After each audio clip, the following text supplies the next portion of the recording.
I don't remember a time when curling wasn't a part of my life. When I wasn't putting in the sweat and hard work to be the best that I can be. Clocking in the time, the effort to practice day in, day out. Curling is more than just a game. It's a family, a community. And when it's time to play, I know I'll be ready. Hardline, supporting hundreds of our next generation athletes.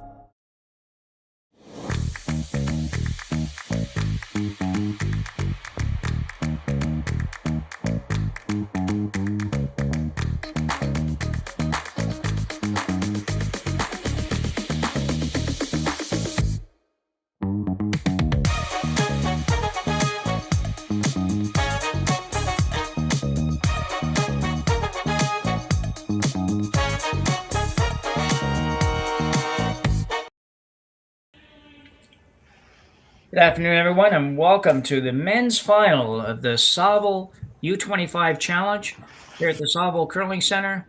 Brought you on Curling Stadium, Edmonton. Looking forward to a good game. We have a men's game today, as I said, and first men's game in the spiel that we've covered for two teams that are obviously playing pretty well. My name's Jim Nix. I'm here with my partner, Ryan Jacques. And Ryan, you probably know these teams a little bit. Yeah, I've played Tau many times over the years. Of course, we're both in the program together at one point. I was U of A Bears athlete back in my day. Well, I couldn't have been that long these ago. are two very solid teams, and it's going to be a good game today. Yeah, so both teams based out of Edmonton here, and looks like Tau has Hammer, probably as a result of his 4-0 record. We didn't see the draw to the buttons, or if they did a draw to the button, but regardless, he does have Hammer. So first in, teams are going on offense right out of the gate, with Kiist throwing a draw to the house, and Tau calling a corner guard. And the center guard going up for Ben Kiist.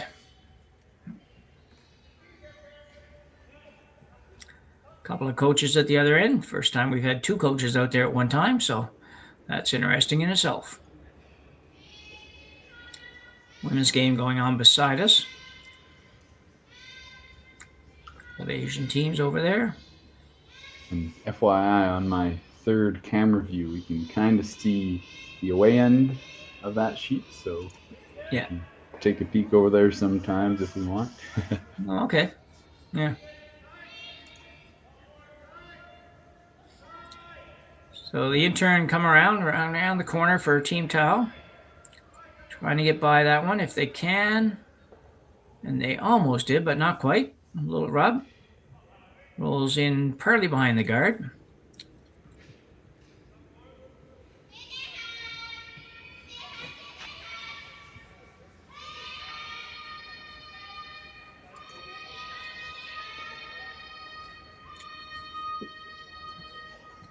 So what we got for players for second stone? So this will be Noah Mason Wood. Second stone for Team Kiist.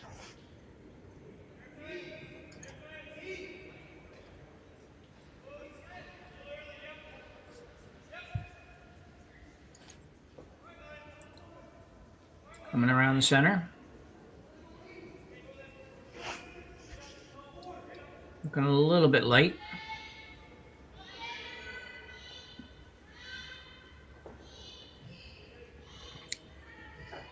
The bad location. Yeah, it's an unfortunate angle for them. Johnson signed up that double right away. Yeah.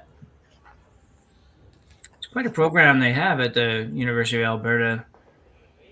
Ryan, it's obviously you mentioned going through the program, and we do see so many teams with the U of A sweaters on, representing their school. You don't see that a lot anywhere else in the country, I don't think. Yeah, it's a very solid program, and I might be a little bit biased, but yeah, I had a really good time while I was there. Lots of great coaching, and just a great experience overall with all the teams. We were all friends on and off the ice. Yeah. And yeah, I feel like it definitely helped my curling development. Yeah, that's awesome. It's like I said, it'd be nice if we saw more than that. I know a couple of universities in Ontario have pretty good programs, and actually Laurier, at least for one, offers some sort of level of scholarship for curlers, so curling athletes, and that's not something heard of very much down here. When my daughter curled university, we had to convince the university just to let us represent them, never mind ask them for funding. So we did make it to one CIS, which was a nice bonus, I guess. Sweet, yeah. Yeah. That was out here, actually, in Leduc. And which university was that for? That would have been Mount Allison University out of Central New Brunswick. Yeah. I have heard of that one. I know it's quite a small one out of New Brunswick there. So. Yeah, it is a small university. So really good quality nice one. Campus, but very small, yeah. Nice come around here for a team Kiist.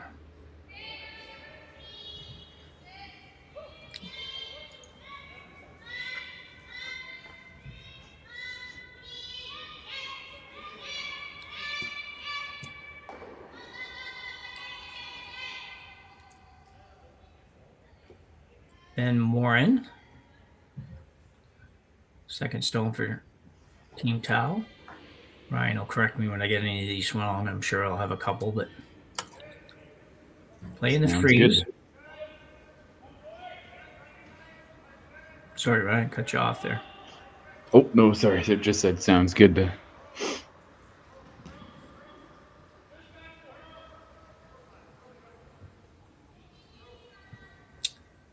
I guess one, I do believe the Team Red is Kiist. I think that's how it's pronounced. Oh, Kiist? Okay, yeah, maybe so with the two eyes, yeah. Yeah. I did a pronunciation check on that, actually, to be honest, and it didn't give it to me. I went to two different options for pronunciation, and it just didn't want to accept that word. Oh. So Fair enough. Yeah, all the different words we type in there to try to get the spelling at least, or they're saying at least partly correct, and thought that would be a relatively easy one. Yeah, that's a good idea to have that too. Yeah. So I would imagine that on the men's side, we saw great sweepers on the women's side, and I expect to see even perhaps even stronger sweeping on the men's side, just more bulk in the bodies, and it basically would be the difference. But I would expect to see some pretty good brushing going on out here today. So Team Tau looking to probably move both these reds. Johnson Tau, skip of Team Tau.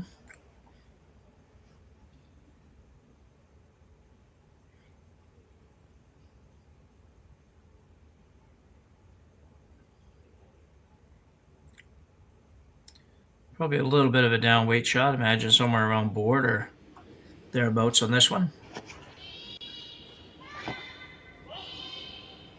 Yeah, I think that makes sense. If you can get to the nose of this red rock, you don't need to make the double. If you get to the nose, you can have it lined up at a really good angle so it jams. But this is not coming over very far. No, almost fortunate to get the one. It was out there quite a ways.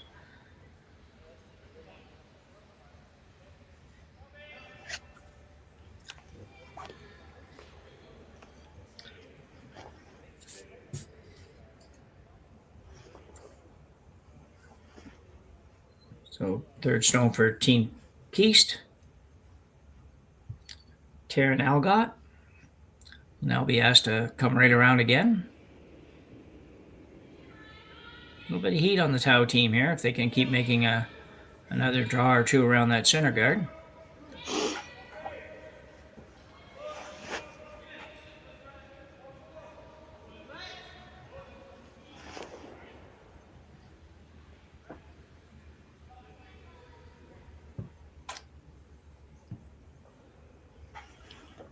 So it's not going to quite bury either, but actually probably leaves a double. Yeah, it's the second time this end. It's Yeah. definitely not the tolerance on those.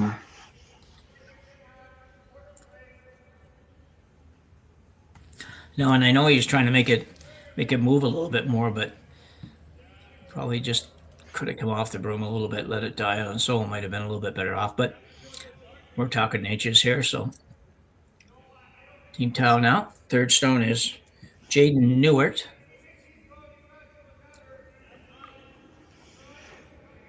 So I suspect someday, way back when he was just a couple of years younger, maybe even, he lived in Manitoba. He's a Tucker, so just taking a guess. You know it.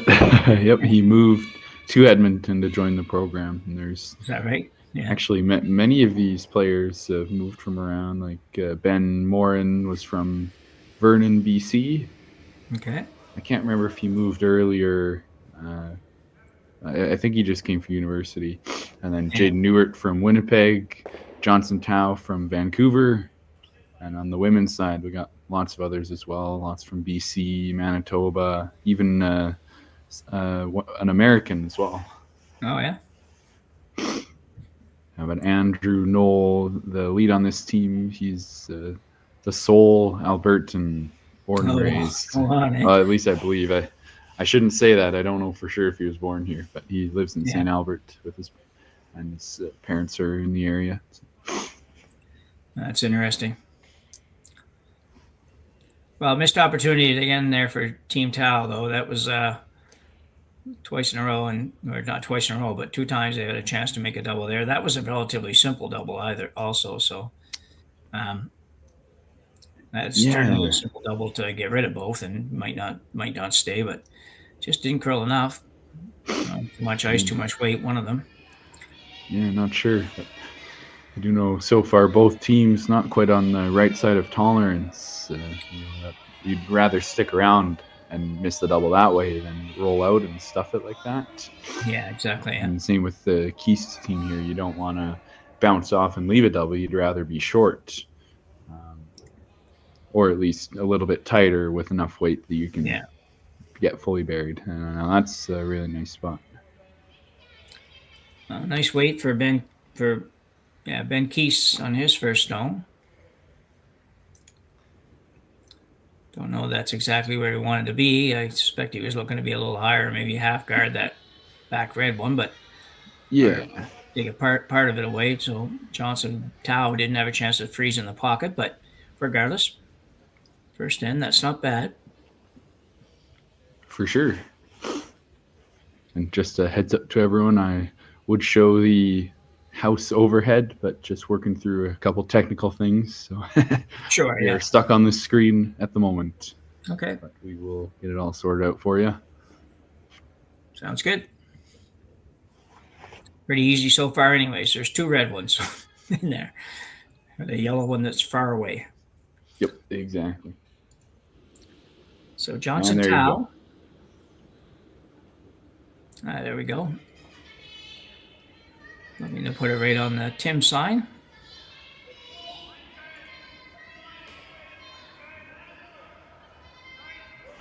Looks pretty close.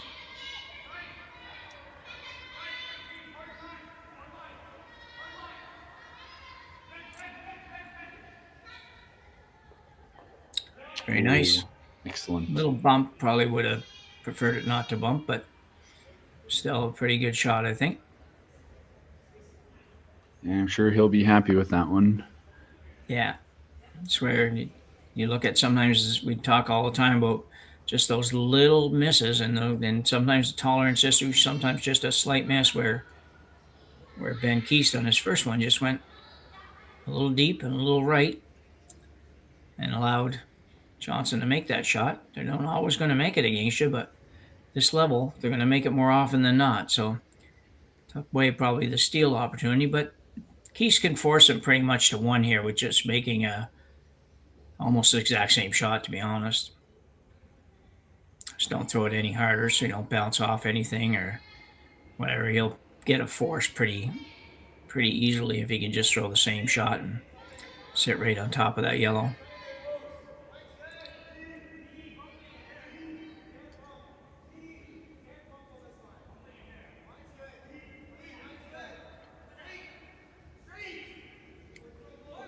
This looks pretty good. Just like to get a little bit more curl. Dandy. Nicely done. But can you run that top 12 yellow? Yeah, that would be pretty tough to interesting. triple them. Yeah. It looks pretty Might be safe there. to me, though. I don't think you can see enough to like hit it on the nose, at which point you clip the red onto the yellow and it goes out sideways. Yeah. You're Definitely taking there. luck. They're having a hard look at it.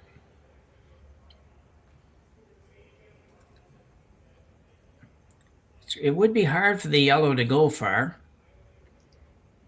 So it would be, I think, a relatively safe effort. Yeah, I agree. Johnson's just a little bit afraid of it. Fair enough. It's not the most pleasant looking shot. No. But I agree with you that it would be very hard to hit it. The only way you really get in trouble is if you could get to the nose or a hair inside on the yellow in the 12-foot, and then you just pinch it onto the red one, and the red one takes out your yellow. But I don't. Then you're in trouble. Yeah. So he's going to try to draw for 2 here. I'll tell you what, if he makes this shot for 2, it would be a heck of a draw, especially this early when you're not 100% sure on what ice to take and such. Yeah, and they wouldn't have thrown this wide probably in practice. It's not super wide, but it's a little wider than the draw to the button path that people are so keen to play. Yeah, he needs probably 6 inches more than he just took on his first shot, I guess. Doesn't matter, he's not going to get there. So yeah, that's okay. He made the first one really nice. Well, exactly, yeah. So in the first end, Johnson Tao does pick up a single. In trouble for a while, but picked up a single. Takes an early 1-0 lead over Ben Kiist.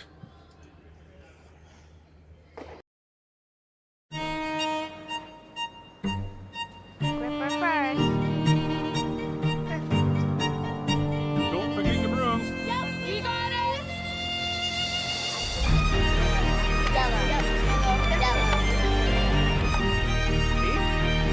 Come on up.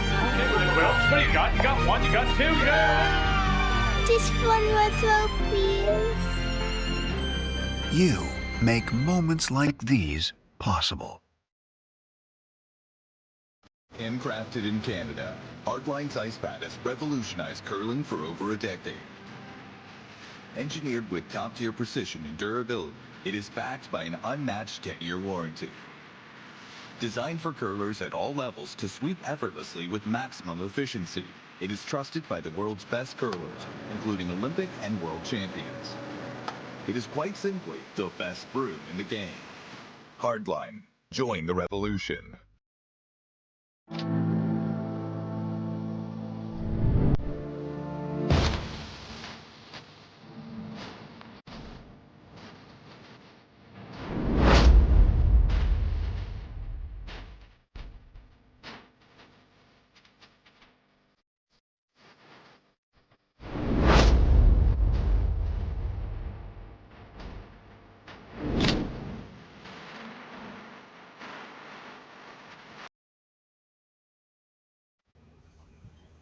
So back for end number 2 here in the men's final of the Saville U25 Challenge. Event started on Friday. I believe there's 13 teams on the men's side, I believe. Triple knockout format. Johnson Tao has gone through the event so far with no losses. He was 2-0 in the pre-qualifying for the playoff rounds, and then won a quarterfinal game against Peter Huschel. That's probably not right. I don't know how you get the L in there, but beat Peter in the quarterfinals and then beat Josh Bryden of Regina in the semifinals to get to this game. And Kiist was 4-1. He's 4-1 so far in this event. And he was 2-1 in the prelim round, and then managed to beat Colby McDonald in the quarterfinals by a 6-2 count, and Adam Elsenheimer in the semifinals 7-1. So made short work of the other teams in the playoffs, and that's how he made it to here. So Good weekend so far for both teams. One of them will be really happy with the result when this one's over. The other one probably, as usual in finals, would be a little disappointed, but big picture, pretty good weekend for both, I think, right? Absolutely, and they're going to be happy about this heading towards the playdowns, both juniors and men's. I believe both teams will be vying for those. Yeah. Because this is a U25 spiel, but that's not a full-on category at this time. There's no provincial playdowns or national championship for that. But I'm sure that's coming down the line. Yeah, quite possibly.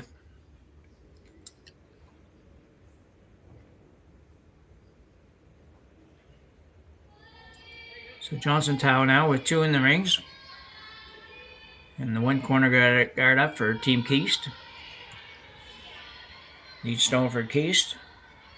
Brett Whitmire. He has to make the double here. If not the double, the hit and roll behind the corner. Why not both? Or both, I don't think it's there on this one, but this one's going to probably roll out, I think. oh, they're really holding it. Yeah, you're right. A little bit of a sidewinder kind of delivery there by Whitmire. Might not have been 100% squared up coming out, but got rid of top one. Did curl a bit for that much weight.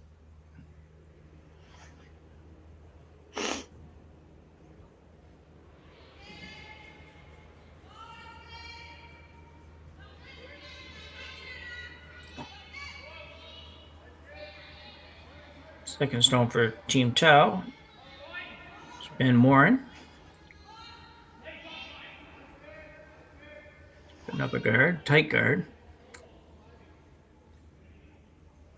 I think they want it just in the house. Okay. I believe because the rock is behind the tee line, they may be a bit worried about Sure. too junked up. But then again, if Team Kiist freezes on the button, then we might see the same thing that happened last end, where Tau, or well, the opposite teams, of course, has a chance to just freeze on the nose, and then they're forced. So Yeah. you have to keep that in mind as well. Here comes a head attempt for Noah Mason Wood. This one's going to roll too, but this one may hang around. Yeah, lots of curl in that spot. There is. Well, a little too far. Yeah, but overall, that's pretty good. Even if Tau hits this, it's not going to outcount a corner come around. So Exactly, yeah. I feel like that's what you're going to see on the next shot. And I know some teams here would slash the red one, try to get them both out, knowing that nose isn't actually that good. Mm. Danger is you could jam it, maybe roll it a bit, and leave yours as a corner guard or an off center. Yeah, exactly. Oh, and you don't want to hit the guard on this one. Oh, and if you do, you want to hit it harder than that.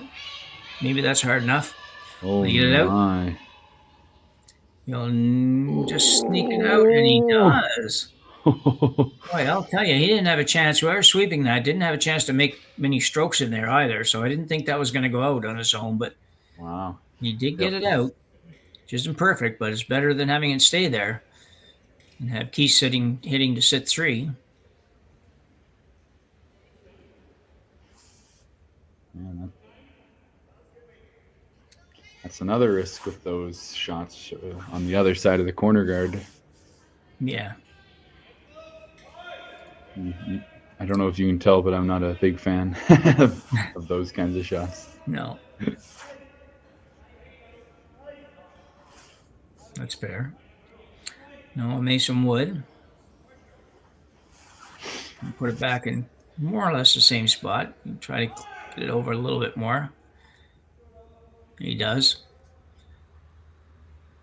I think, yeah, you're going to see Johnson now play the high one. Try to make the double and roll in this time.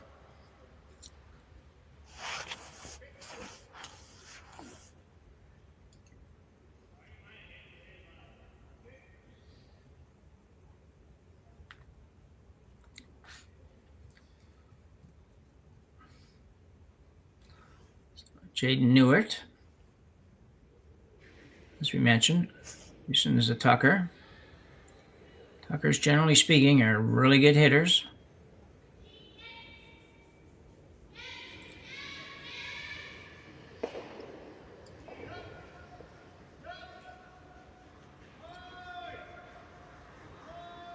This one's curling. I don't know if he'll get the back one or not. No, not quite. So close. And we'll roll out. Yeah, I wonder if the hits are curling a little extra right now. It didn't seem like the hits were going that much when we were doing the women's semifinal earlier today. Or maybe I'm just seeing things. Yeah, I'm not sure. Well, either way, it's up to the teams to adjust the broom and figure out where that goes. Yeah.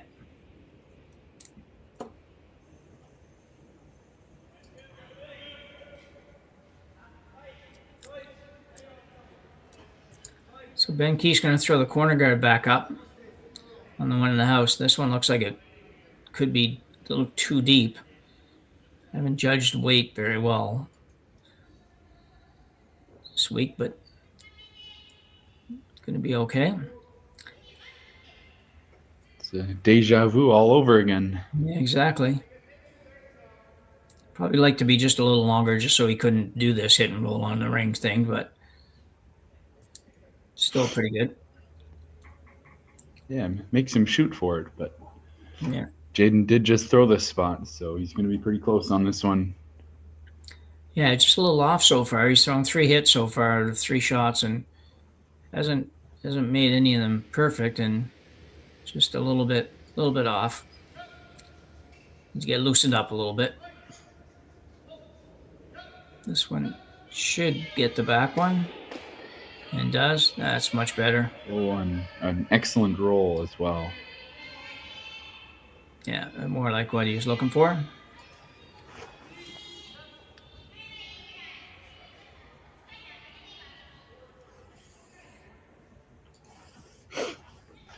Yeah, I guess he was a little wide in the first end, so made the adjustment a little tight on the first shot, but he found the middle, and he's going to be dialed in after that. Exactly, yeah.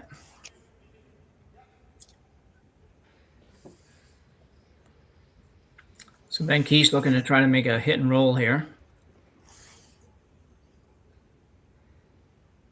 Says Ben's third's Taryn Algot.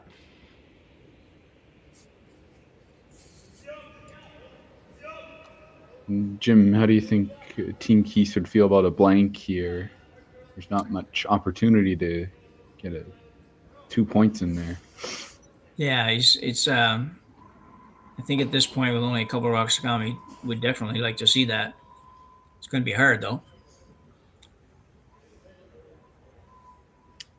I wonder if he'll take a crack at a double no matter where this lands, or if he'll try a similar hit and roll on the next shot. Yeah, I don't think it will. I think unless it was a very realistic double, something you're going to make, I don't know, 85% of the time, something like that, maybe a little less than that, but not much, then I don't think he would do that. I think he'd rather get a point, tie it up, rather than be taking a chance and end up down 2-0. Might go at it on his first shot. Yeah, I don't think he'd do it for sure on the last one. Okay, yeah, I might have misunderstood what you're thinking there. So, yeah, I agree. Sorry, yeah. Yeah, worth a go on the first one, I think, for sure. I don't, again, unless it's just not even remotely possible. But this one will be possible because they're both going to be on the same side of the sheet at least. Yeah. The same side. A couple ways to make it. No, not going to do it anyways. Not even going to think about it. Yeah, fair enough. If you make a good roll, puts a bit of pressure on Tao. Well, absolutely does, yeah. And if Tao makes the run back but rolls the back rock out, then it's a blank anyways. So we might get there one way or the other. Yeah. Or even, I guess they're hoping for a complete miss on the back rock. That would be good for Team Kiist. Yeah. I played Ben's brother Josh Kiist a lot back in the day. He was a teammate with Cole Adams. Okay.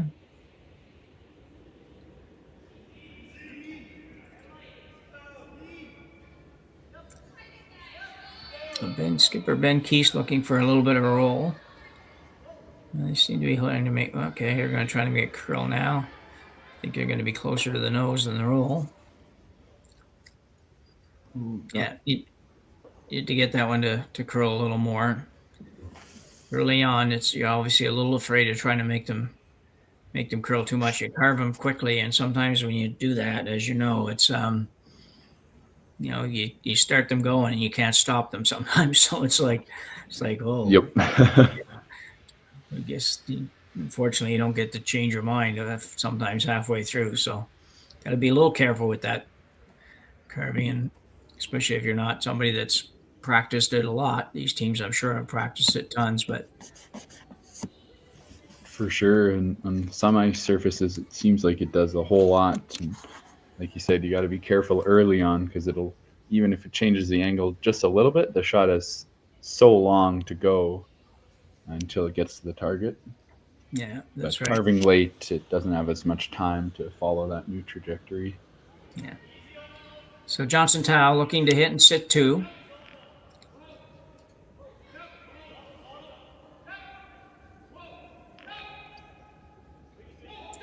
Might be trying to get a little inside roll as well.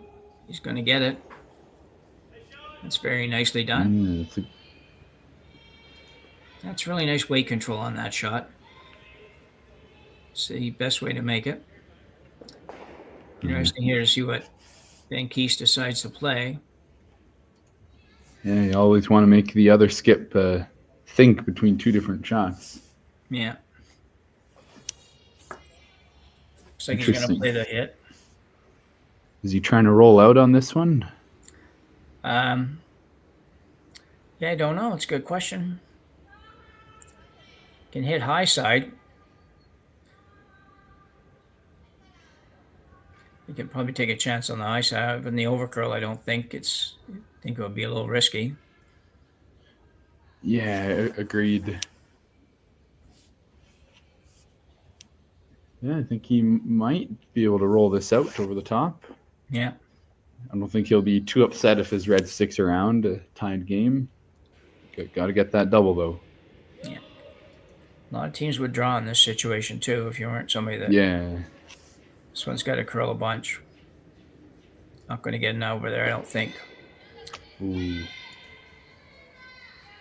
Well, that was the trouble with that shot. That's if you don't make it, then you're definitely giving up one. But so early on, Johnson Tao takes a 2-0 lead with a steal here of 1 in the second in the men's final of the Saville Under-25 Challenge here at the Saville Curling Center.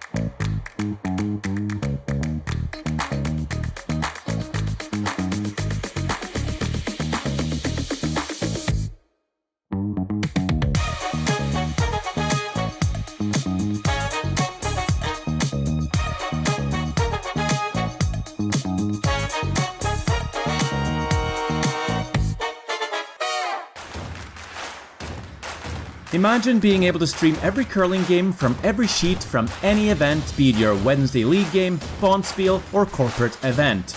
Curling Stadium offers an all-inclusive streaming solution featuring high-quality cameras, ease of use, great reliability, and minimal installation.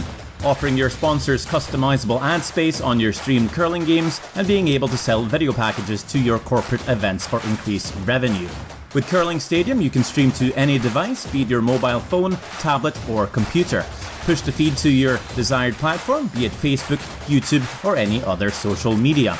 Curling Stadium is simply the way forward. Where it's commonplace in other sports to televise every game, we want to do the same. Curling is a global sport, and it's time it gets the coverage it needs. Make your curling club the next curling stadium. And we're back. We're Johnson Tao, representing the Alberta Golden Bears Curling, has an early 2-0 lead after 2 ends of play here in the men's final.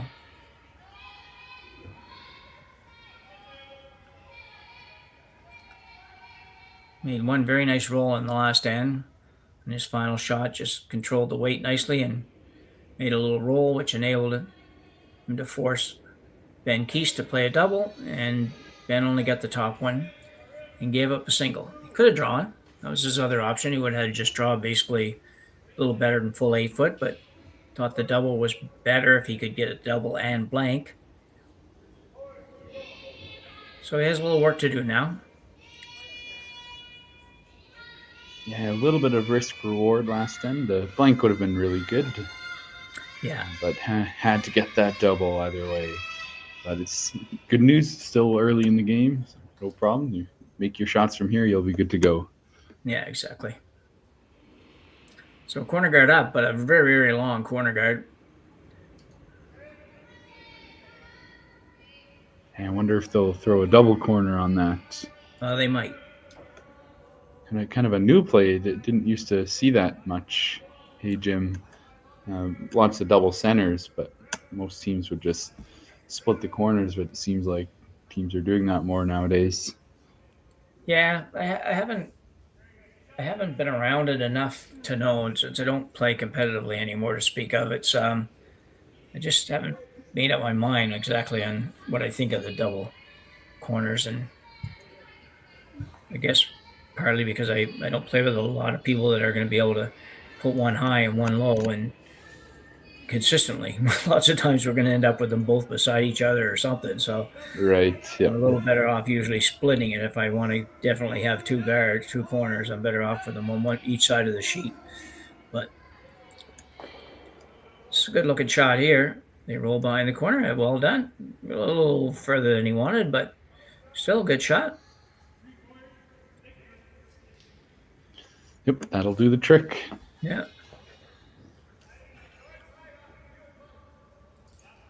Johnson Tile called a little hit and inside roll. From where we are, it looks like that inside roll would be very tough to get, but must feel it's there. And with lower weight, like we saw last end, you want to really make sure you get by the guard. Exactly. You Yeah. hit a third of this guard, it's either going to a corner guard on the other side, or it might even go into the house.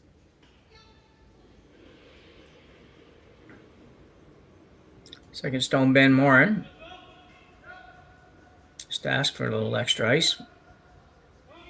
Johnson Tile gave him. Not going to get the inside roll. Not going to get an outside roll. He's going to get an outside roll, but going to roll out. Maybe a little bit heavier than what Johnson was anticipating coming down there.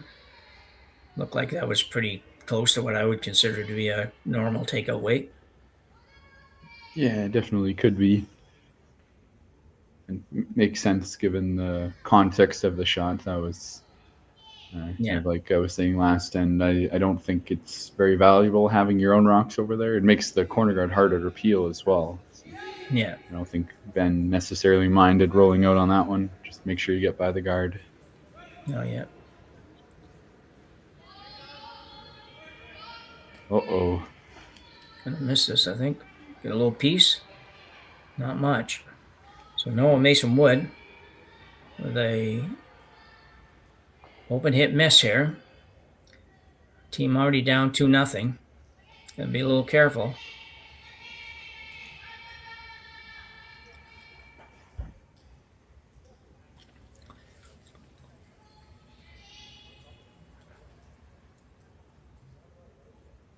You don't get away with those open misses too often. Usually they come back to burn you most of the time. So early enough in the end here that Team Kiist might be able to salvage it, still find a way to maybe even get there too.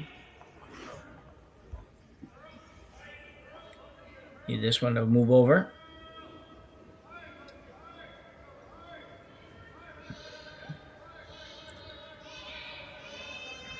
Pretty good effort. Yeah, real good effort. Upgraded from pretty good to real good. I think that was a fair. Yeah, I think that's reasonable. Yeah,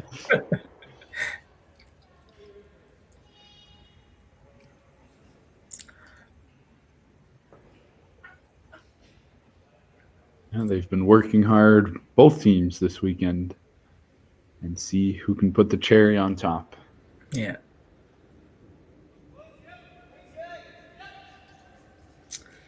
No, our only left-hander out here today. First left-hander I think I've seen all weekend, actually. Sure there's been others, but we haven't seen the men's side much, so I'm going to sneak this one by the guard. Looks like they'll get by and carving it in there a bit.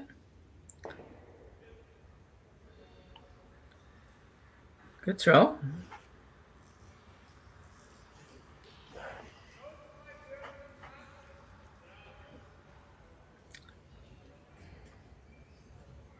So Jaden Newitt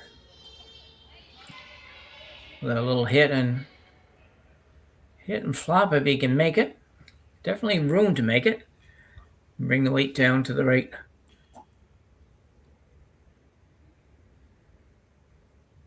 The right speed on this one will be the key.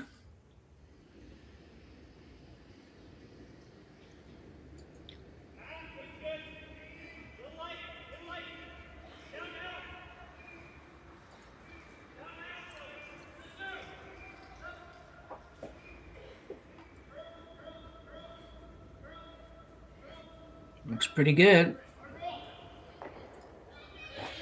Dandy shot. Ooh. Excellent.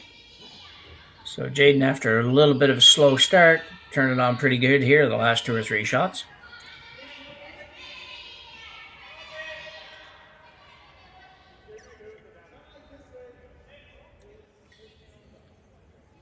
I think he's looking to play a draw here.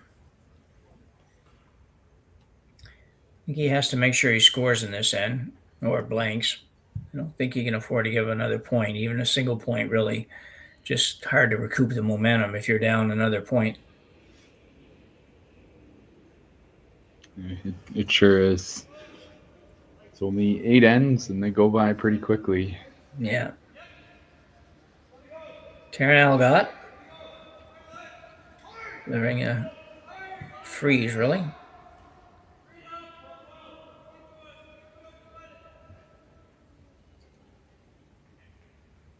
I rub the guard.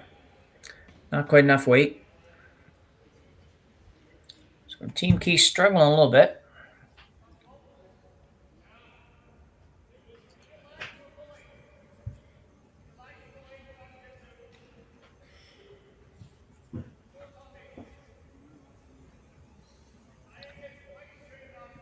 Kiist is in some trouble here.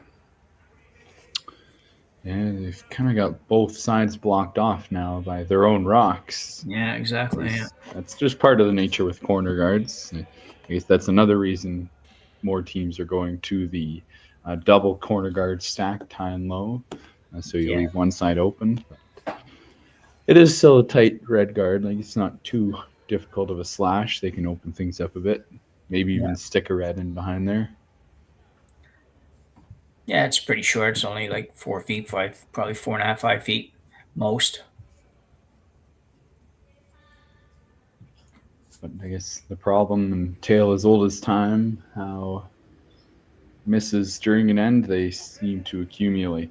Each shot just gets more and more difficult compared to the last one, and more difficult to, of course, make the shot. Yeah. So Jaden Newitt playing his first draw of the game. Yeah, looks like he's got it figured out pretty good. This looks like a dandy. Nicely done.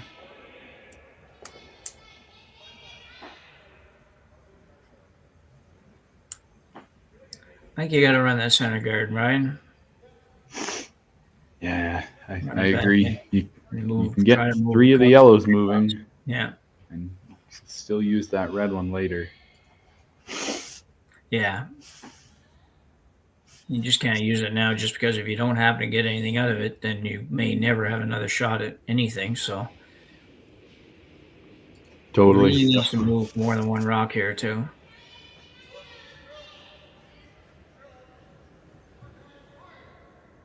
Just going to get the one, I think.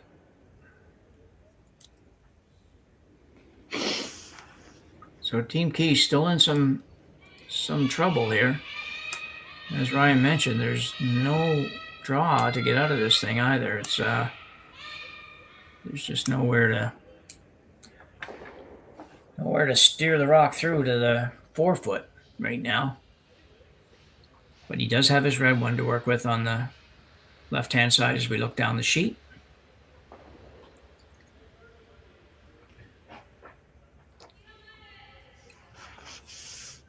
One reminder for the viewers, there is a long red corner guard on the left side of the house.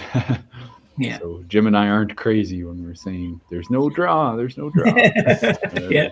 At this view, it certainly looks like there's one. Yeah, good point. Maybe I should switch that. There we go.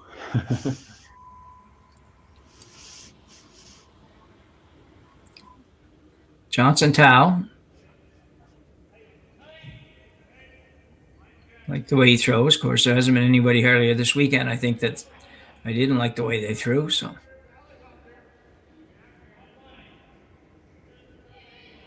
And sneak by the red. He will. Not 100% sure where they wanted this one to end up, but I am pretty sure that wasn't really it. But yeah, I think they were signaling for a guard, just a little bit heavy. yeah, they got fortunate that it didn't line up. It didn't maybe line up perfect, but it didn't line up in a way that gets a gimme kind of a double or triple or whatever you want to call it. Probably would be a triple if that high one is just a little bit further left on the overhead shot. I think. Yeah. Makes sense. I think they managed it well at the end to get it to that spot. I think you can make two different doubles. I think if you hit it on the nose or a little bit on the right side, you lose the top 12 rock and the top 4 rock, but the other yellow sticks right there. Or you could try to drag it the other way, hit about maybe half a rock on the left. I think you'll make the back double. So by back double, I mean the top 8 and top 4 rocks, but the top 12 rock would stay right there. I think that might be there if you hit it on the left side. Yeah, just listening Hard to say. Tickle my throat.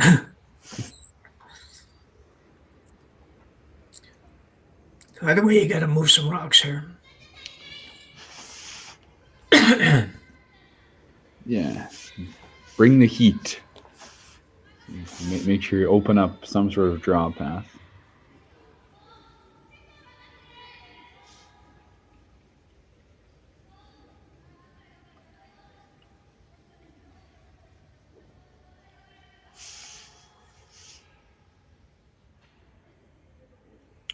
Looks like Tabita's having quite a solid game over there. 4-0 after 3 ends. Just see the scoreboard on the corner of my eye.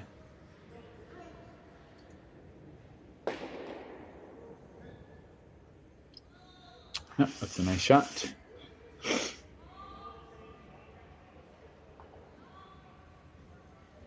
Probably didn't really care about leaving the red one in, since Johnson Tao would just be able to throw a third yellow in and not leave a triple. The question is, where do you put it so that it's difficult to steal? We will see. I was thinking blocking the draw path might be the way to go and leave the in-turn double. Yeah, I'm Interesting. not sure. I think you can kind of do a little bit of both, but if he puts it right where his broom is now, the draw might be there. But I'll tell you, Johnson on his last shot didn't go by the outside red one by much, and he ended up on the other side of the center line. So it's going to be tough to get over there. Now he can come right to the back one and be shot right now, I believe. Anyways, Yeah. there looks like he'd be shot rock if he came right to the nose of the yellow. And you might have to use that. But you have to wonder if Ben Kiist also leans towards takeouts, being the shot he chose last end with the double versus the draw for one. Yeah, he surprised me a little bit on the last shot. I actually didn't expect him to play that double, but so you may be right. So as a skip, that might tell you, maybe I should try to leave some draws, even if it's objectively an easier shot. Maybe they're just not quite feeling that at the moment. Yeah. So Ben Kiist made a beautiful freeze in the first end. Whew, that was close. I know. But I tell you, they couldn't get much closer.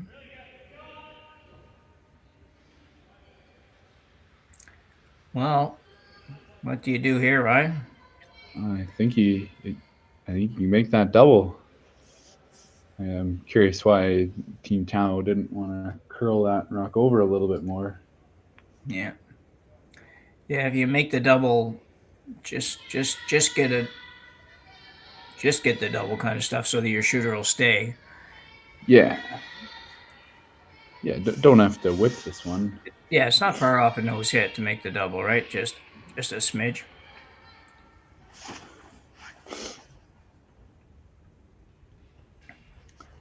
And I think you do have to move it to sit one. Right? Yeah, I think so. Yeah. Gotta touch them both. So big shot early in this one for Ben Kiist.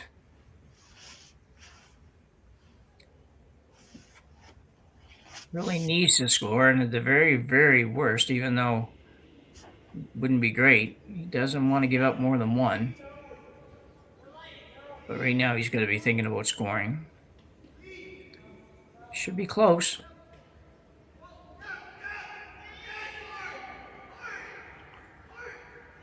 Gonna overcurl. Oh, so close. Well, that's really unfortunate for Kiist because that was a good throw. Just miscalled. So Johnson Tao will steal one more point. He'll go up 3-0 now after 3 hands here in the men's final of the Saville U25 Challenge. We'll be back right after the break.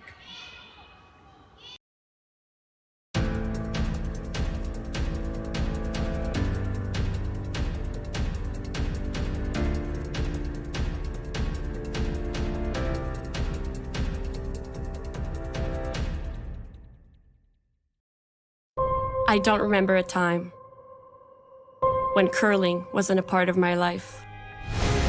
When I wasn't putting in the sweat and hard work to be the best that I can be. Clocking in the time, the effort to practice day in, day out. Curling is more than just a game. It's a family, a community. And when it's time to play, I know I'll be ready. Hardline, supporting hundreds of our next generation athletes. Join us this March for the House of Hearts Charity Bonspiel in Duluth, Minnesota. Help raise funds for Project Joy, who provides meals for hungry kids in our community. Every donation helps to ensure no child goes hungry. Join us and make a difference. Together, we can spread joy.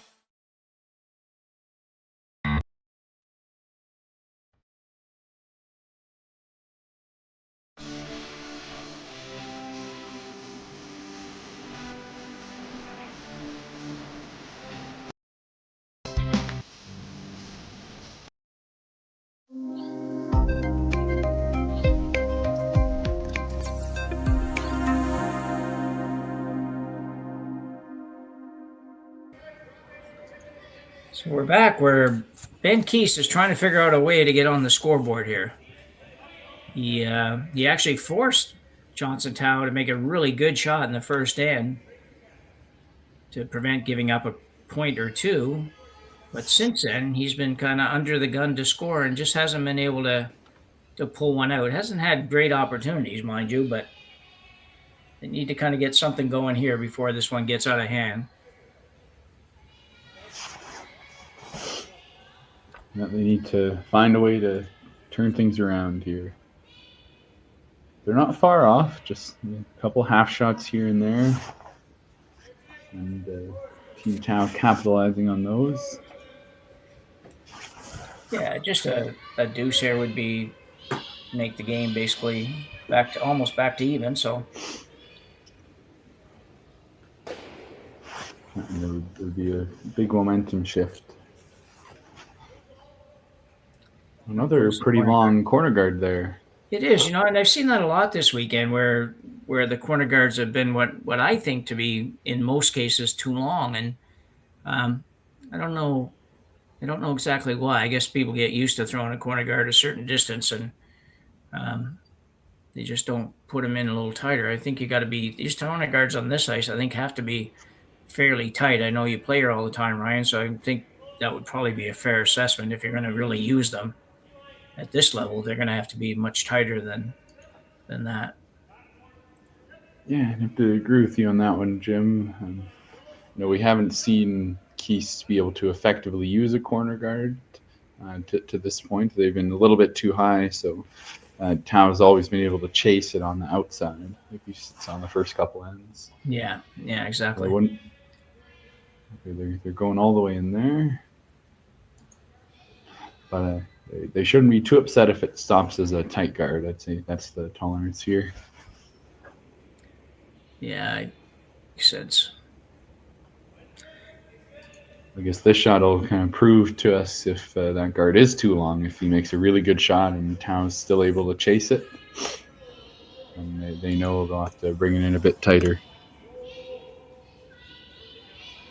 So Leadstone Rhett Whitmire.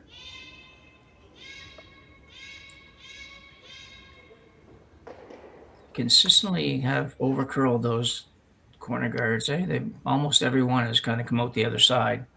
That was not too bad, but take 2 feet of weight off of that and it's right behind, and also he can't play this shot. So just rock positioning, it just hasn't been 100% just yet for the Ben Kiist team.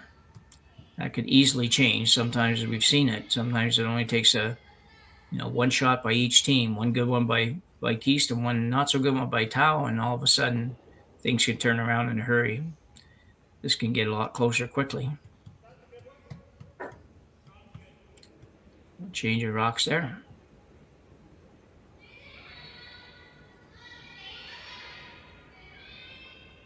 Yeah, you don't want to accidentally steal one of your teammates' rocks. No. They want to throw.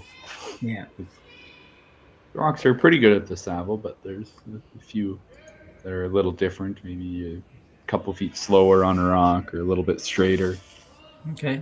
Not all rocks are made the same, after all. No.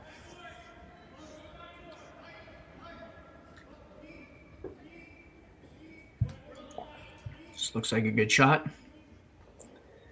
And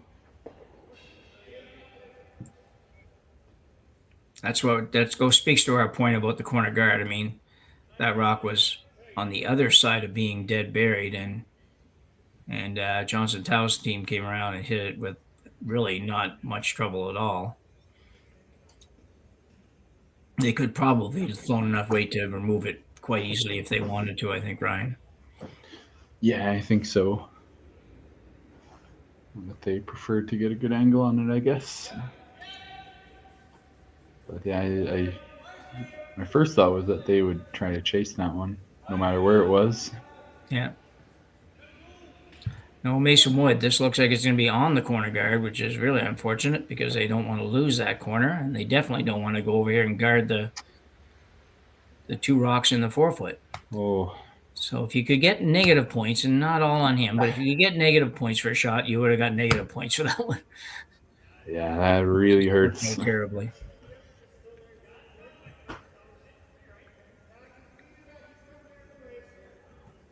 Now you'd be happy to just get one almost. Well, tell you.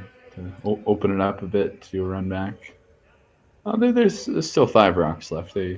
Make a couple of good bailing shots. You might be able to sneak a couple rocks into the 4-foot, but they've got some work to do to clean it up. Clean up on aisle 5. Yeah. So we got an intern come around, going right in Johnson Tau again.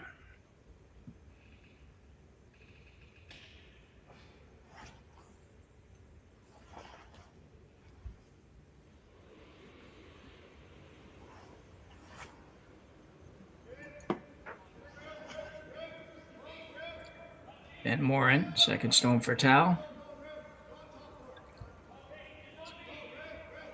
Sweeper's not doing much here. Waiting on it.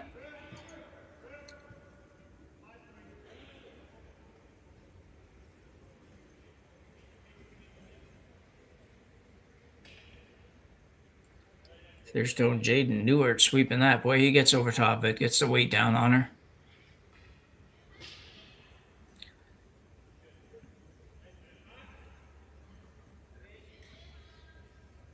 Getting really tough. Yeah, what do you do here, Jim? Well, Probably makes some sense. I don't know, but the only problem with not taking the guard off here, I think, is that you're not going to be able to take the guard off pretty soon. But just trying to go around and tap the yellow, get as much of the yellow as he can. But he's got to get a big chunk of the yellow. You hang around in front of it here. Sneak it by the guard. It's good. This could be pretty good. Yeah, No, that's a very nice shot, I think. yeah, nicely executed.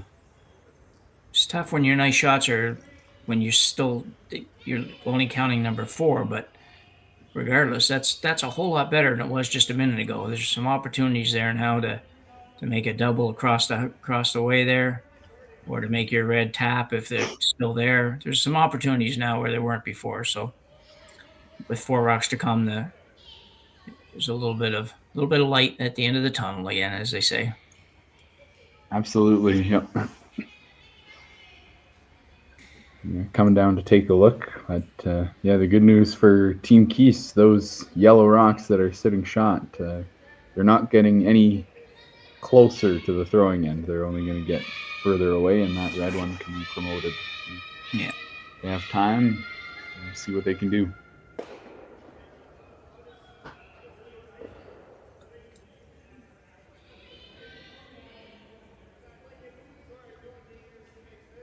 You see Coach Rob Krebs having to look around Team Kiist to see the situation.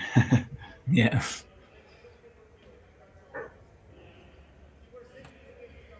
It will be interesting to see what they decide on here. I think originally Johnson seemed to, I was just going to say, it looked like, I don't know exactly what he did, but I had the feeling he was looking at throwing something like about there, something outside the rings. Yeah, I don't mind that. And then Team Kiist is running in a yellow rock, which definitely feels good.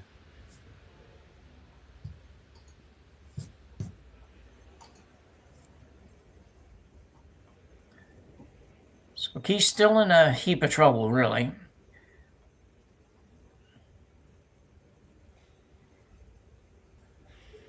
It's never good. If you need a complete missplit in the opposition to be able to get to your rock, that's when trouble starts. So you sometimes hope you might get a little bit of a break and a little bit of a miss, maybe a little over curl, a little under curl, something like that gives you an opportunity. But this one here should be a pretty good one for Jaden to be able to put up a guard here, relatively tight guard.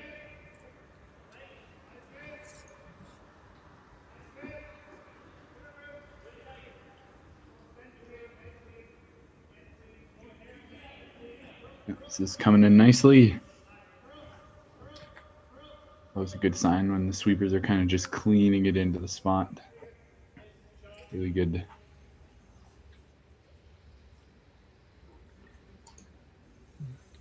Boy, this is so tough. Yeah, I was just going to say, do you ever run the red back into that? Whew. I know. I hear you. I just don't know exactly what you need to do. I think I'd rather run the red than run the yellow, to be honest, but they're going to give it a go. I guess they figure a lot of the easy shots aren't working out for them, so we'll take on a high degree of difficulty shot. This looks like it might be a double peel. That's quite a bit of ice. Okay, maybe so. Not throwing it 100 miles an hour, that's for sure. That makes sense then. Gotta be a run back. Gotta hold this. Oh. Yeah. That's just not a good effort. Taranel got. Can't be happy with that. That rock never really even had a remote chance. I don't know what they were exactly playing there, but to me, would you not think that that shot would have had a lot more weight involved than it did? It really looked like it was a very soft weight shot. Yeah, I wonder if he's trying to run the red onto the red, Well, maybe. onto the yellow top 4. It's tough. You had to sneak it by the center guard to do that. Yeah. That would have been much too much finesse, I think, for this time of the game. Like I said earlier, the misses just seem to compound as every shot gets more difficult. It's the way it goes.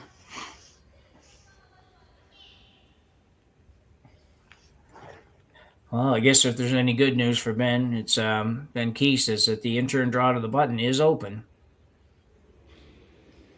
so far. Yeah, that is good news.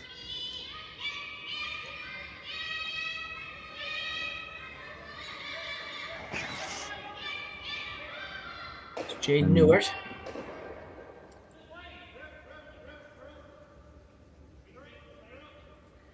Going to get a little more curl out of this one.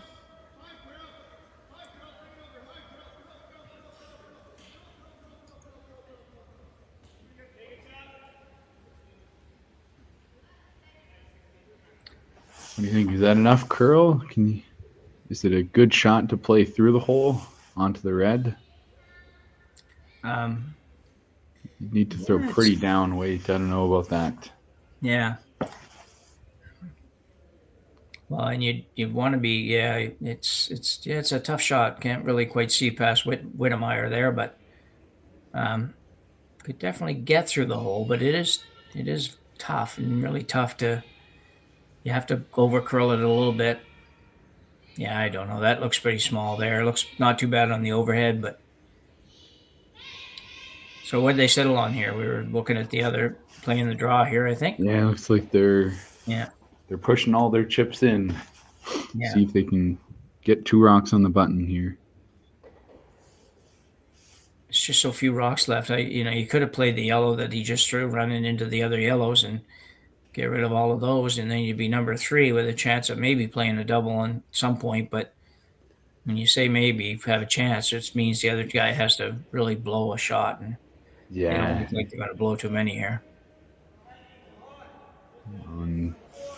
As we've said before, Jim, that's the issue. Is the other team's always up to throw next. Yeah, exactly. Yeah. Always them sitting 2 and throwing. That doesn't feel good. So I don't blame them for seeing they can get a shot rock in here, put some pressure on Team Tau, see if they can get a miss out of him.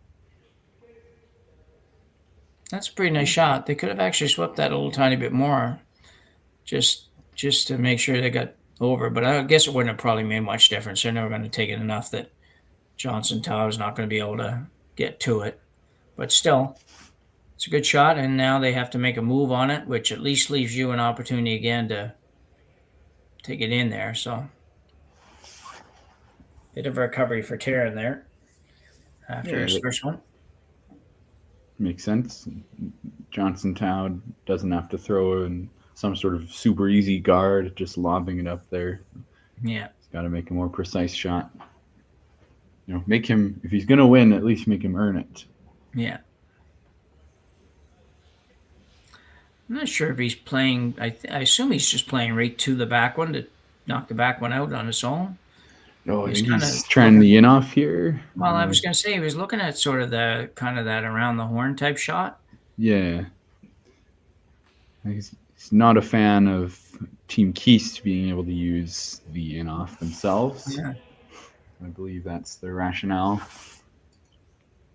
Well, it's no gimme though. Yeah, it seems a little bit unnecessary here. It's all they just if it works out great, then it'll be marvelous. It'll be very hard for Kiist to score, and I guess that's a goal. But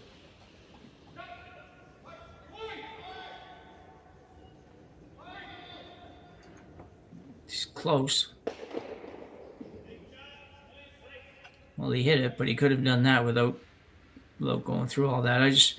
Anyway, it worked out for him, and if he hits it a little tiny bit thicker, he will maybe make the the kind of a little bit more like they're around the horn and roll it up a little bit, so it would be hard to get at, and probably might win the game with it. But I just didn't think he needed to do that. And if it runs straight and stays dead straight, or doesn't curl enough, then Kiist has a chance to draw another one in there, sit 2. So that was my thought. I thought you might end up giving him a shot at 2 that you don't need to leave him. But anyway, whatever. It's what they played. He threw it well. A chance for Kiist to sink one in here again and at least lock up his 1. I think if he puts this one right on top of the yellow, a little bit on the inside of the yellow even, he'll have 1 locked up. I don't know if he'll ever get a chance to get a second one, but so far getting 1 has been a challenge. So let's work on that. Exactly. Yep. Now is the time to turn things around. Get your 1 point. That's enough to keep the game alive. And see if you can steal in the 5th. Force would be okay, of course. But the clock is ticking.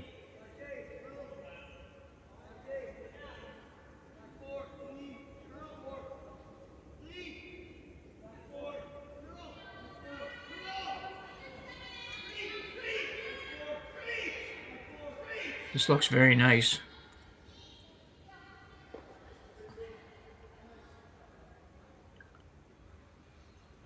And you have to wonder now if Johnson Tao wishes he had played this on the first shot. Yeah. So he'd know the path how it feels like. But I don't blame him for playing the in off on the last one. I think it was pretty hard to miss overall. Like I think it was tough to roll over top. Like you could have even, if you were a little bit wide, just hit and roll to the button, which could have been okay. Yeah. Yeah, I don't totally disagree. I just thought, totally. He played that harder shot in that case, but anyway, it worked out okay for him, and really, he throws it so good that you're not expecting him to miss it by a whole lot. And that shot had some options. You hit a little thick, it just rolls to where it did. You hit a little thinner and it goes up over, or hit a little bit thicker and it makes that little round the horn and rolls up. There was hard to have a lot go wrong with it, and at least not remove the other stone. But it's always hard when you're curling to look back at a shot and say, "Oh, that was risky," or "Oh, that was a bad idea." If you make it, that's why losses are so valuable. You can learn from things that went wrong instead of things that could have gone really wrong, but just happened to not. Johnson Tao throwing what will amount to basically a guard here, I think. They tapped a lot of different places, but I believe they're just trying to get this one at the top of the 12-foot somewhere. Yeah, fair enough. I didn't have a very good look, but it seems like there might be room to get a red one into the button area. So I'm a little surprised you didn't want to chase this one and you go for the steal. Yeah, I was a little surprised too. It's not necessarily open. We all know, including they know, how much it'll curl, and you just come down with just back house weight, and you bump that through, and you very well might steal, and you might steal more than one. I know at this point a force is really big. You wouldn't want to do something that took that opportunity away to make sure that you don't give up more than one, but it did look like a reasonable time to take a shot at that for me. Yeah. Worst case scenario, you come in, you don't tap it far enough, and he still sits one. Well, that's fine too. Like it didn't really, unless you really overthrew it, it would have been hard to mess it up very much. For sure. And I don't think you could have guarded everything. I think you could also throw maybe hack weight through the hole, hit the red on the nose. Yeah. Hit the yellow just out of the 4-foot and roll to freeze on the red one. And I think you get your two that way as well. So, yeah, I actually like that out turn through the hole for the shot. I know it looks harder than this, but this is not. This has got to go by that guard and then curl to full 4-foot. I don't know that that's going to happen. It feels like a little more margin on the hole one for me. Yeah. Yeah, this is a long way to go. Weight's okay, but the direction is not so good. But the good news for Ben Kiist is he has a point. He is on the board. And he only trails by 2 points here as we go to the fourth and fifth end of play. So we have a little bit of a break coming up here, and we'll join you back after this.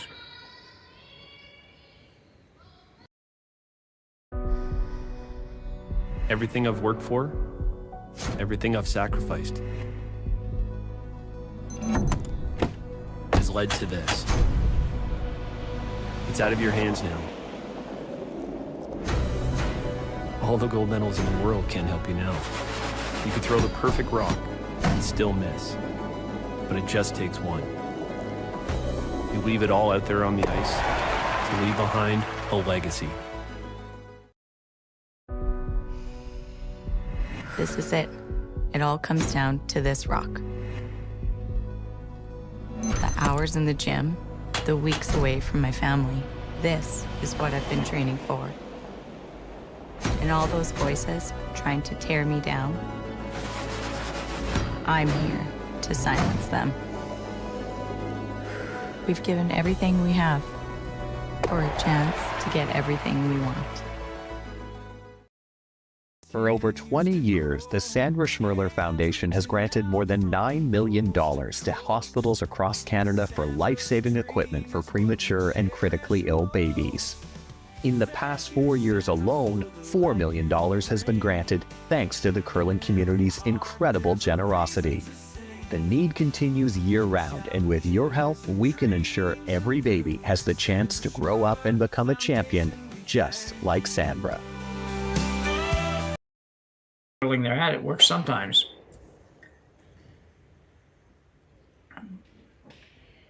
So we're back here for a minute. I don't know if we're going to throw to another commercial. We probably have a couple minutes left. Yeah, I think we'll throw to another in 30 seconds or so. Doesn't look like we have very many players. Not quite oh, enough. no, never mind. Team Kiist is off to the side. It's like, is everyone in the washroom right now? My goodness. Yeah. But anyway, Team Kiist has got to be feeling a little bit better, at least after getting the point the last end. And Skipper made a nice draw to set that up and didn't really get any misses out of Team Tal there, to be honest. They just finally made a real good shot and created a point. So good for them. But they got some work to do in the second half here, Ryan. Down 2, playing 5 without Hammer is not the favorite scenario you draw up for sure, but that's right. We'll see what they can do in the second half. We'll throw it to commercials. We'll be right back. Okay.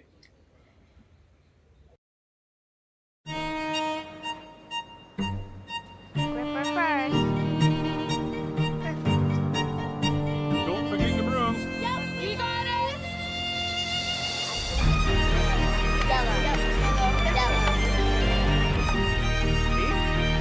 Come on up. Well, what do you got? You got 1, you got 2, you got... Just one more throw, please. You make moments like these possible. Handcrafted in Canada, Hardline's Ice Pad has revolutionized curling for over a decade. Engineered with top-tier precision and durability, it is backed by an unmatched 10-year warranty. Designed for curlers at all levels to sweep effortlessly with maximum efficiency, it is trusted by the world's best curlers, including Olympic and world champions. It is quite simply the best brew in the game. Hardline.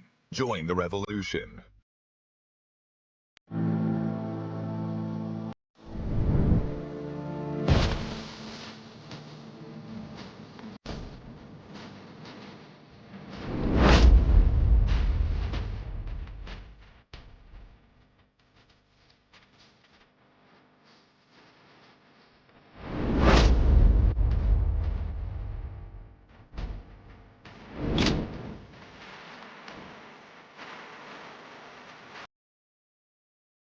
Good start. So as we were coming back, we just saw in our little side-by-side screen Hog Rock for Team Kiist. That's certainly not the way you want to go when you're just had a conversation. We'll try and probably get back in this and maybe trying to steal a point in this end. That one hurts, I think, Ryan. Yeah, when you're trying to turn things around, get some momentum on your side, that is not what you want to happen. You'd rather be in the house than guard or than hogged. In the house isn't very good either, though, of course, when you're trying to steal.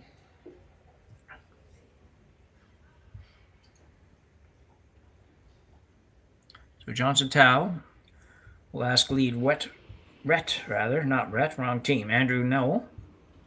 Noel or Now? Noel, probably. Noel, yeah. Noel. Throw an intern. Draw to the house. No need for corner guards, he figures at this point. Let's go in the rings and let's see what Ben Kiist wants to do. Fair enough. I know one thing, we're not going to see him hit that rock. No. He needs points. They don't.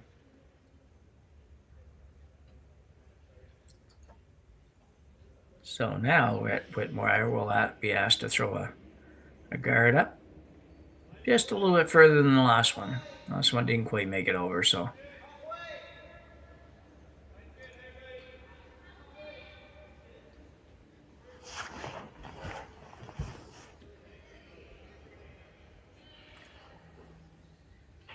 That's nicely done.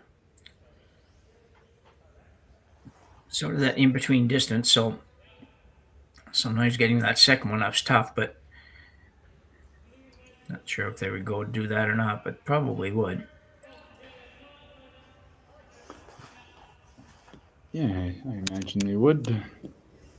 So Ben Morin on his first shot is going to start peeling right away, I'm sure. Yeah. So they're only going to ever have one guard to be able to use. But that's all you need. You get a good guard, a good come around. Maybe get a steal. Well, I suppose it depends where this rock lands too. If it's in the way of the draw path. Ooh. So it's going to come out the other side. Andrew Knoll. Nice shot, but wide open on the intern.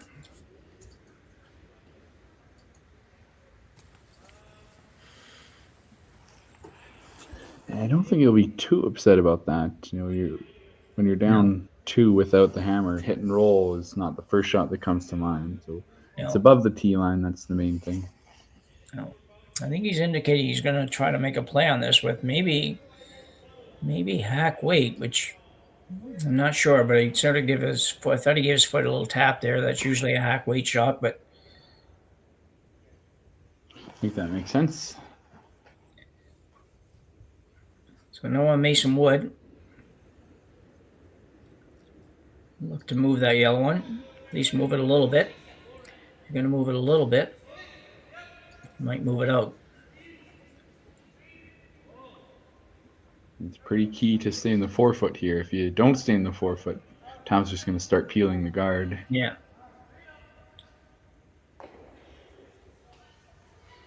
That's very nicely done. And it's a good spot. Wonder which one they'll go after. Keep it simple for now.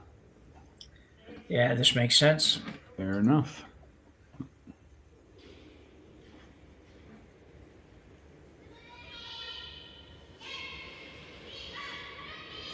Ben Morin playing the peel. Might be playing the double. No, just straight peel. What? I'm not sure why Johnson stopped the red rock for a minute there. No, I know. That was odd. Yeah. I thought maybe one of them burned it for a second. Yeah, I mean, fool for a second. I had to count the rocks real quick to see did they go a rock early on that? But right, yep. Yeah. Well, I've tried to do that before. I call the corner guard peel, and my teammates say, "What are you doing?" Yeah. We're still in the free guard zone. Yeah, we're just testing, see if you guys are awake down there. This rock is not going very fast. No. Uh-oh. Boy, I'll tell you, that's 2 hog rocks in, what, 4 shots. That is not good. Mason not having a good day here. I mean, the ice might be changing, but you got to adjust for that. Yeah. Especially after the first one. You'd rather throw backline weight, hit the red on the nose, tap it to the back of the 8-foot, and at least have 2 shots to use in there. That's no good.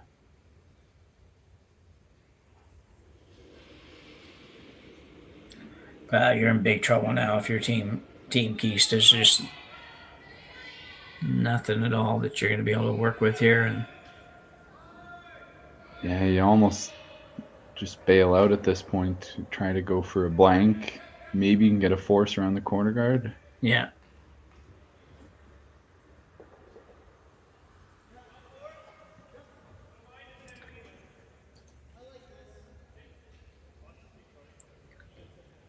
So I'm going to play the freeze, in-turn freeze.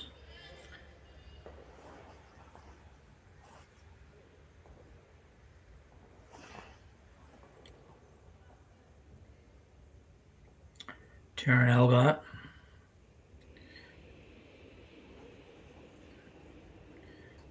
Kiist team's got to put some shots together here soon.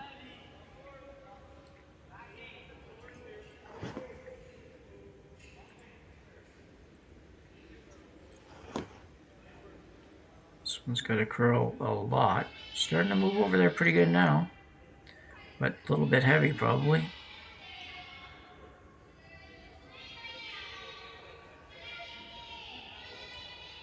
Weight was not too awful far off.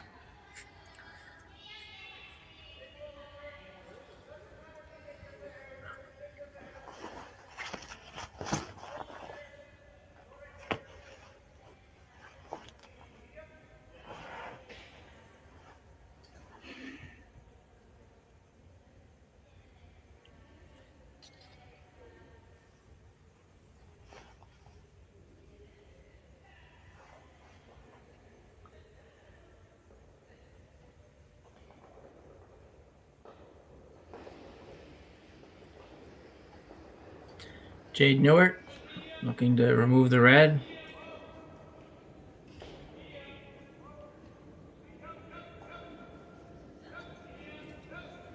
Well, he could sit right there. And it's a good throw. Like we said a couple lanes ago, Jaden, after just a little bit of a rough start for a couple shots, is throwing it pretty good here for the last 3.5 ends. As you would expect.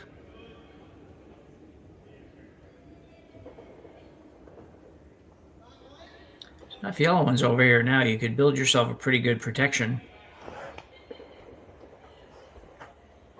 just by tapping this a little bit. With a nice little tap, this could be Pocket City over here. Yeah, exactly. Yeah.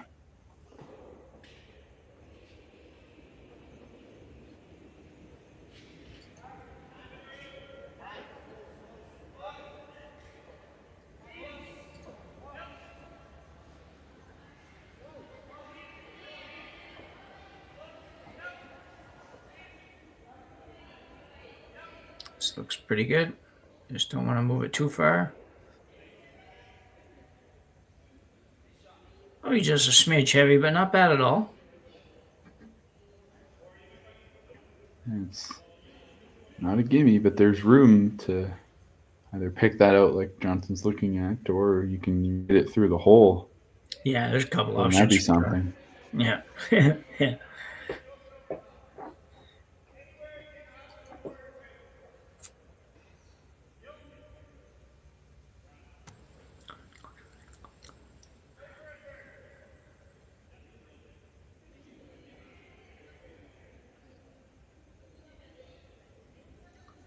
For Team Kiist, the best they can hope for is that this one doesn't come up quite enough and drives it on the yellow and makes the double on the yellows and behind and sits there somewhere.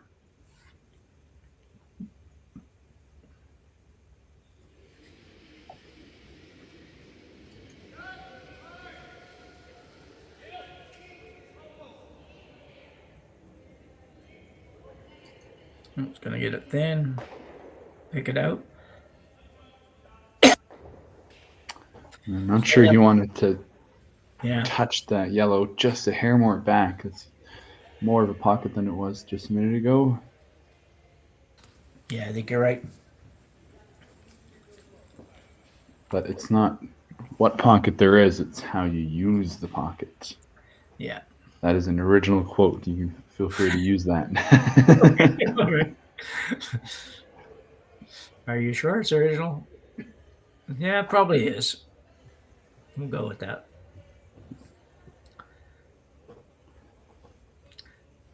So Ben Kiist needs to make a good one here. If he can make a couple of good shots here, he might get out of this with a 4 shot. Those rocks are just in that position that you could make something happen. See, the women's final just ended. Yeah, I was just going to say, I see them walking out the door. I presume Tabitha came out on top. They were looking really good early. Yeah, I think they almost had to. If they would never have lost that, putting points that fast. So this one's looking not pretty sure good. what happened in the fifth end, but I'm sure they got 3, maybe even 4 to have handshakes right away. Yeah. Need a little more weight on that, but it's at least there. Not quite shot even. So I guess it definitely need more. Yeah, I think you're right. I think Miara, I can't remember the name of the other team, but they would have had to score like 7 or something for Tabitha to end up quitting. So makes sense that it was Tabitha that won. It was interesting. I love how they're very polite and very whatever. They put the rocks back both sides. They did that in the game. We had them earlier, and they put both the red rocks and the yellow rocks, lined them all up, and did the little bow at the end out towards the ice surface. It's just cool, I think. Be the only thing I can say. So trying to pick this one out. Lots of weight on this one.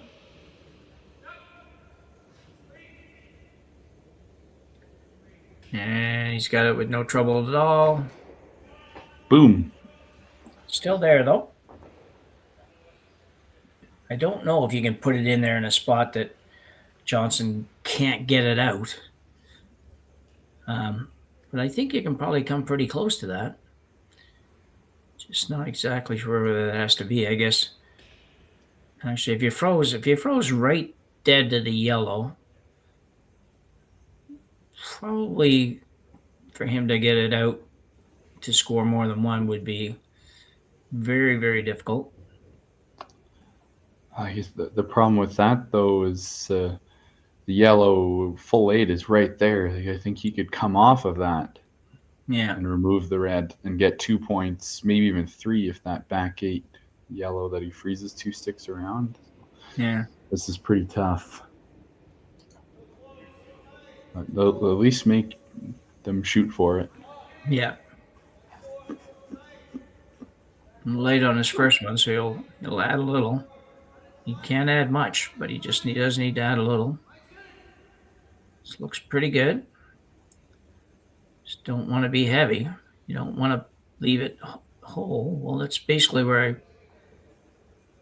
thought was good, but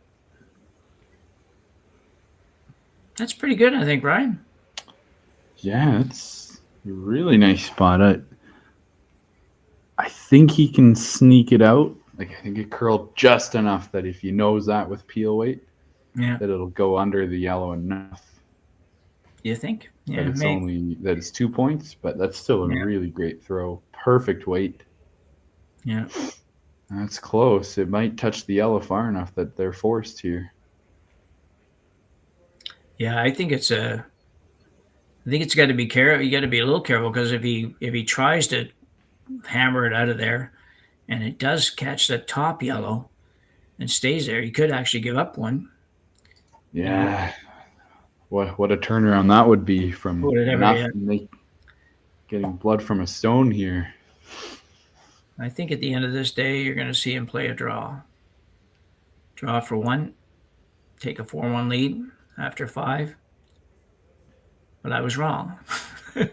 That's okay. Well, The open hit's not very difficult either. And he must think he can sneak it out of there, or he just likes it better than the draw path. Yeah. Well, this will be interesting to see this one. I'm not quite sure where they go when they hit. Yeah, I'm curious about the turn choice too. With the out turn, it'll kind of gear the red rock a little bit straighter back. Yeah. So it's not going to be moving as far as if you played the other turn. So yeah, that makes me think he's only going for one here.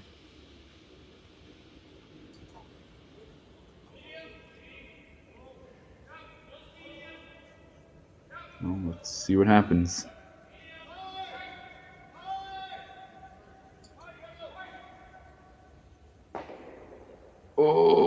Oh my.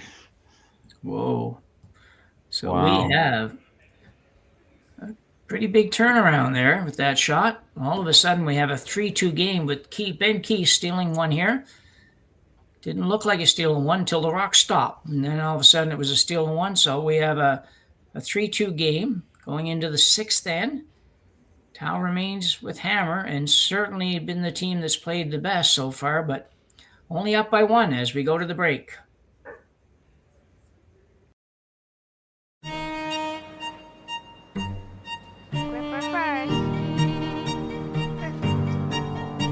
Don't forget your brooms.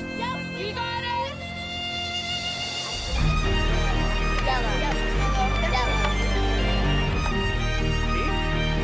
Come on up. Well, what do you got? You got one, you got two. Yeah. Just one more throw, please. You make moments like these possible. Handcrafted in Canada, Hardline's ice pad has revolutionized curling for over a decade. Engineered with top-tier precision and durability, it is backed by an unmatched 10-year warranty. Designed for curlers at all levels to sweep effortlessly with maximum efficiency, it is trusted by the world's best curlers, including Olympic and world champions. It is quite simply the best brew in the game. Hardline. Join the revolution.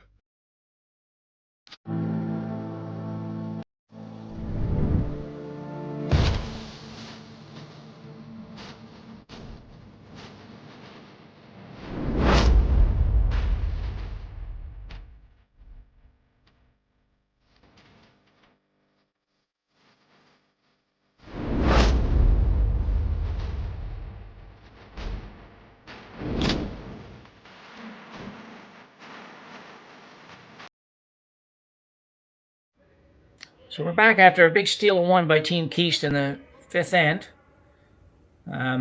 Certainly kind of came a little bit out of nowhere, but Ben Kiist himself threw a very nice shot on his last one to set it up, and sure enough, it worked out. And there's still hope for Kiist here. He's only down 1 point. If he could ever steal one more point, he'd be back to even with control in the even ends. It would be pretty good. Needs a little bit of help here, though. The team's got to pick it up a little bit. They certainly have been struggling, and we'll need to make some more shots. You can't count on those last rock savers all the time, right, Ryan? That's right. We know because we both skip. We should know that we just can't make them all the time. Nowadays, I only make them once in a blue moon, but still. No, I'm sure that's not true, Jim. Well, getting old, legs are getting sore and all that kind of stuff. Anyway, it's just another example of the shots that just have to be better. Like, you know, that rock really does nothing for Team Kiist, and you know, you're trying to come around that guard. You want to be coming around the guard, stay a little bit high, even if you're short. Wouldn't be bad. You got all kinds of room for be short. Just can't throw it to the back of the 12-foot. Yeah, it comes back to that tolerance. Yeah, exactly. Really not the way to do it. I mean, the hog rock last end might still be in the head a little bit. Yeah. Just giving it a little extra to make sure. Did just throw a nice guard on the first one. Yeah.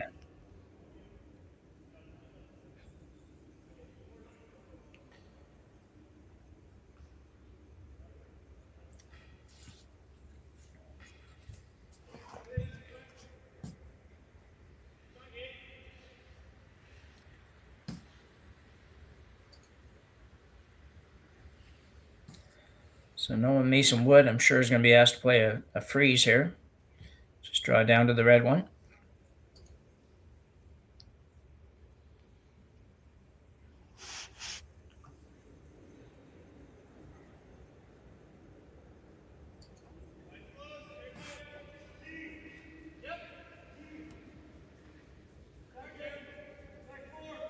He's all over the guard.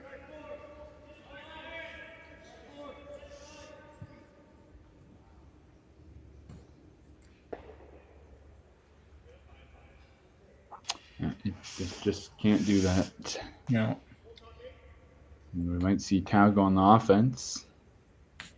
I'm not sure Well, how Rob will feel about that, but yeah, it's you at least didn't totally destroy the center guard, but it's just you just gotta make a few more shots on that. But anyway, he didn't. So like you say, the tolerance on that's got to be not hitting that guard. Like it's Yep.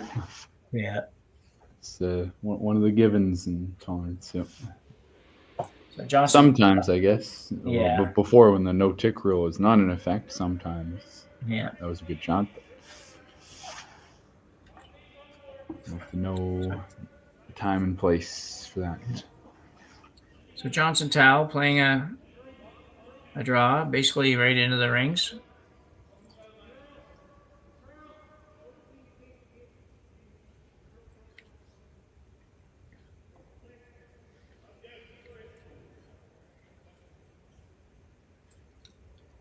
I don't know you want to play all those around in the center of the house like that, but only other thing you could have done, maybe split it up a little bit. So Ben Kiist now trying to figure out what he can play and have the guys make for him. Can play a little bit of a hit. He's back in the game, so he can kind of play a little bit of a normal game, but at the same time, I think that this shot, I think I would just have him come down, move it around a little bit, and sit right there would be good. Noah Mason Wood, again, left-hander. This one looks better for sure. Gonna come up. Don't bounce too much. Good shot. Didn't really end up probably quite as good as I thought it might for a minute, but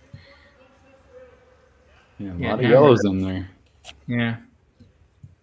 Yeah, exactly. There's getting to be a whole lot of yellows in there.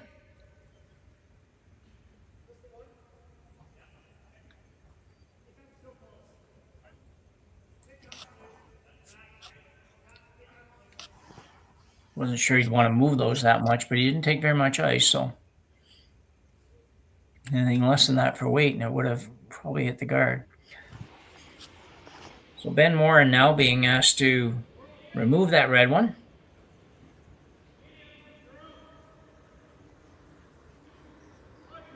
Lots of room to make this happen. Got a great big hole right back there. There it goes.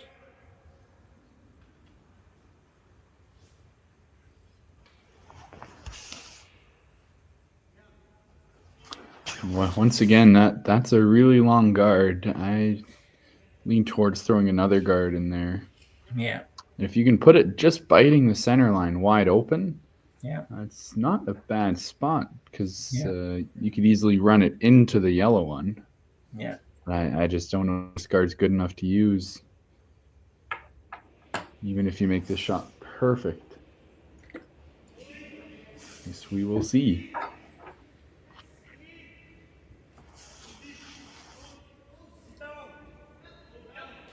Went for a little hit and roll. Just want to roll to there. So that's about as good as you could make it. Johnson Tao's going to at least peel the guard off, which gives you a little bit of chance maybe to put a better guard on. But yeah, I'm a little surprised. I thought he'd give the chase a go, and if you wreck, that's okay. But yeah, it's that shot can get you in trouble sometimes when you do that. But these guards are so long that I don't think it would really cause you very much grief. I think if you went after the back one, you'd be fine. The guards are high enough that if you're ever going to hit them, you're going to hit them early and roll away. But Anyway, he's Yeah. peeling it. Jaden Newitt. No trouble with this one. Will you do anything on that red? He does. Takes out the corner guard red. Doesn't change too much over there.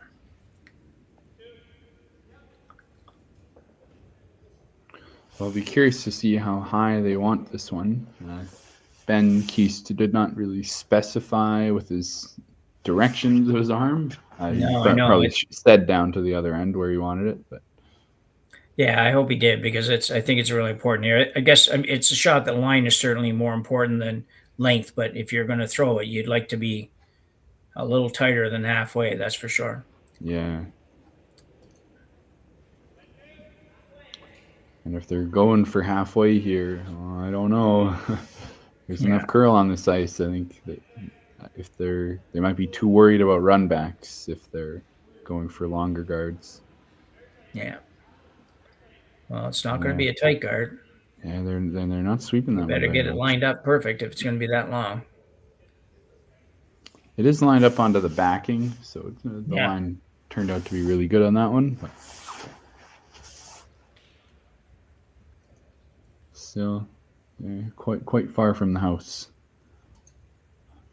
Yeah. So Jaden will be asked to play another peel, and then the guessing game happens.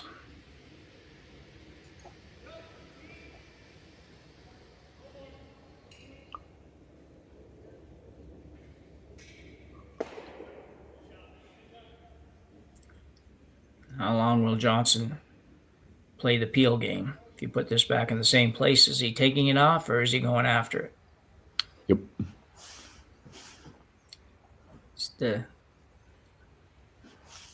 Well, I guess you want to make it as good as you can so that Johnson feels compelled to peel. Yeah. Certainly no hesitation up till this point. It's been just right away out and peel.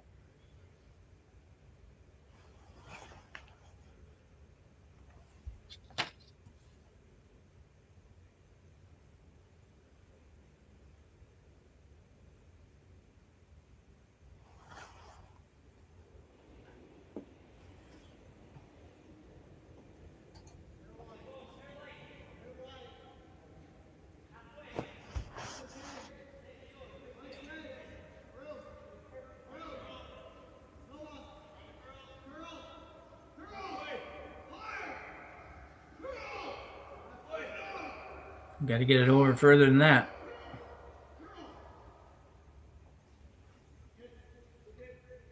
Well, they squeezed every bit out of that they could.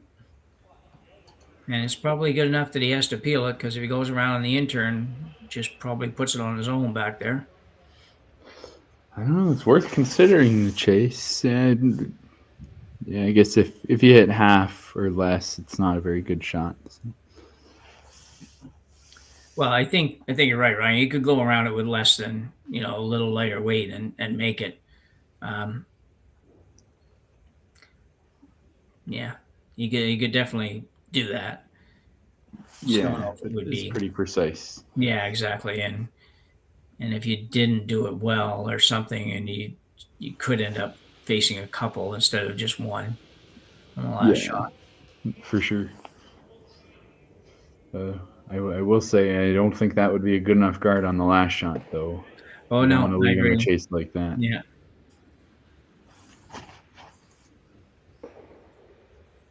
And they are going to guard. They really, really want to steal here, which is understandable. Yeah, definitely all in on that. If you wanted to force, you could just draw down to the back one. You could hit the one that's there for that matter, I suppose. But if you didn't want to hit something, you could draw down to the back yellow and be sitting two and be pretty safe as far as only giving up one. Force wouldn't be bad here, but Men's Society hasn't had many opportunities to do this kind of thing, so going to take advantage of it while it's there.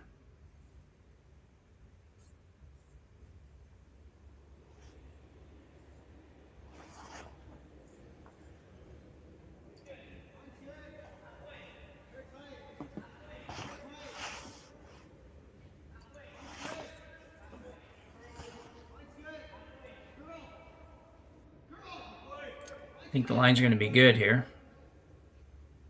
It's looking pretty nice.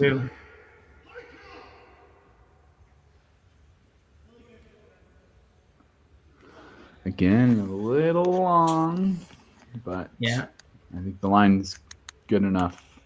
I mean, if that backing wasn't there, then I think you could chase for sure, but it's going right into the yellow. Yeah. Team Town looking at this in-off here. Yeah, looking hard at it. I mean, the draw is hard enough, so you might as well try for 3, I suppose. Yeah, it is definitely a tough draw.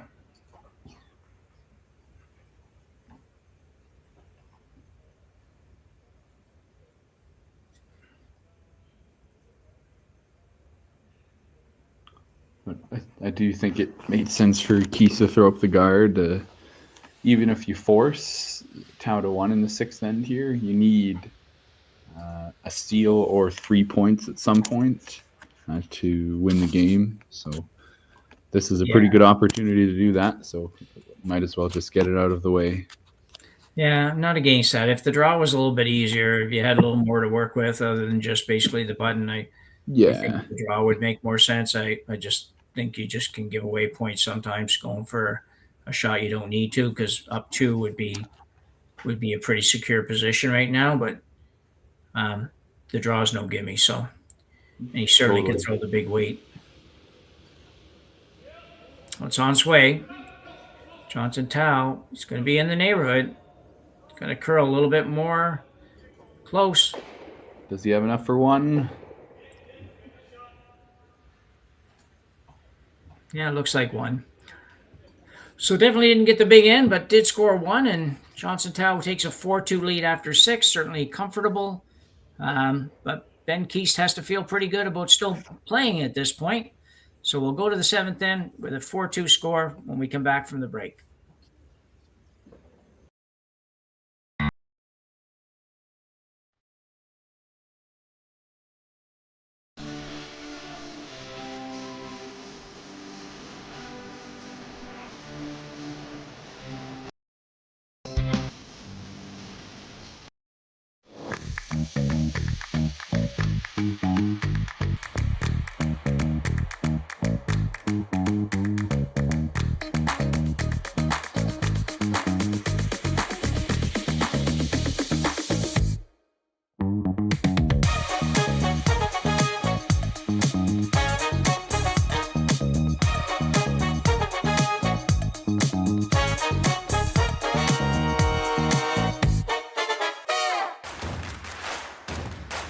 Imagine being able to stream every curling game from every sheet from any event, be it your Wednesday league game, bonspiel, or corporate event.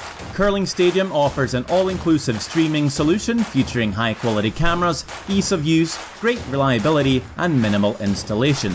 Offering your sponsors customizable ad space on your streamed curling games and being able to sell video packages to your corporate events for increased revenue. With Curling Stadium, you can stream to any device, be it your mobile phone, tablet, or computer.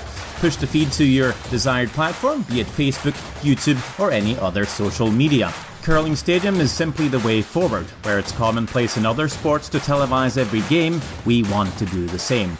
Curling is a global sport, and it's time it gets the coverage it needs. Make your curling club the next Curling Stadium. So we have a tight one here in the men's final of the Saville Under-25 Challenge, presented here by Curling Stadium Edmonton. And we are at the Saville Curling Center, where we have a 4-2 score for Team Tau over Team Ben Kiist. And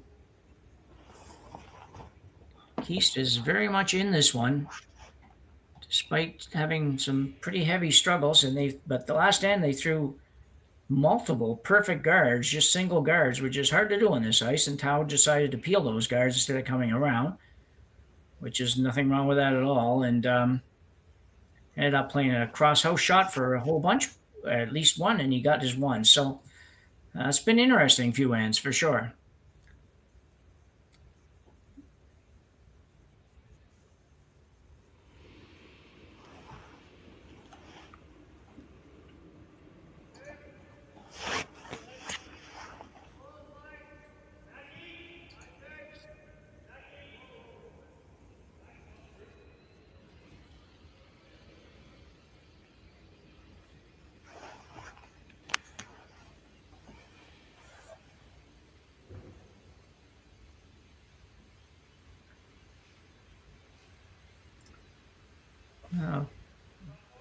Rare miss here for Team Tau, but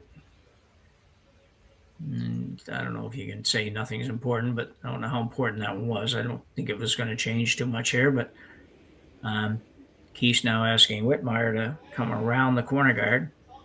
Corner guard again, as you can see in the overhead, is a long ways out there.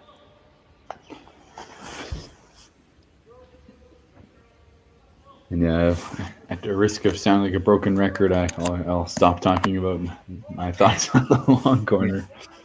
The long center seemed to work last end, so can't be too critical. I guess the one thing with Andrew Knowles going through the house there was it left the chance to sit shot rock behind the corner guard. Yeah. So it's a little bit worrisome.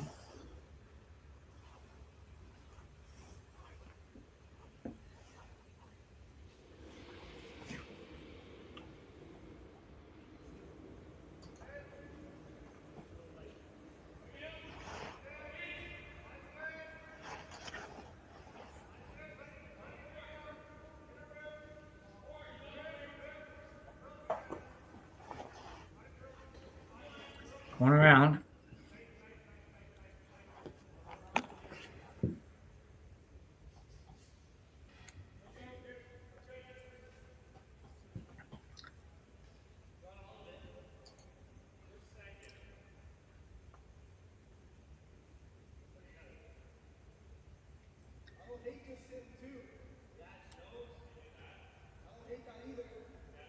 Interesting to see how they play this one out. Just have the one corner guard up. They do have a rock behind it, but it's all they have is the one. So you have to be careful when you're calling any kind of hit here that you hang around.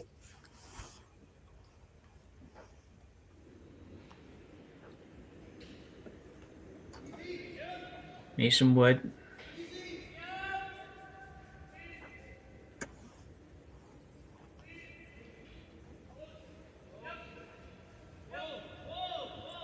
This is a nicer shot. Good shot by Noah. I would be a little worried about the double if he wants to take it on. It's tough to get them both, but I think it's pretty easy to get one of the reds out if you hit that top 12 yellow. Yeah. But looks like he's just opting for the straightforward shot. No harm in that. Make sure you keep them to 2.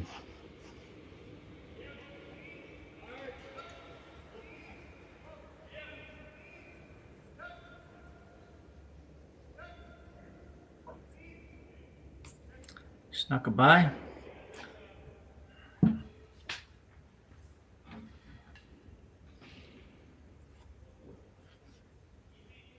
So Kiist set up so far. It's very early in the end here, but set up to possibly get his deuce back here. If he can keep this rock in play and keep Johnson Tau's team playing it,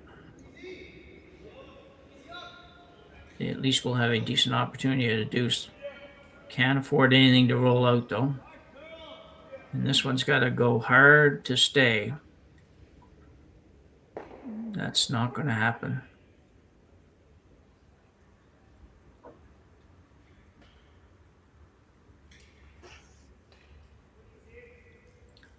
You have to believe that Tau's going to peel that corner.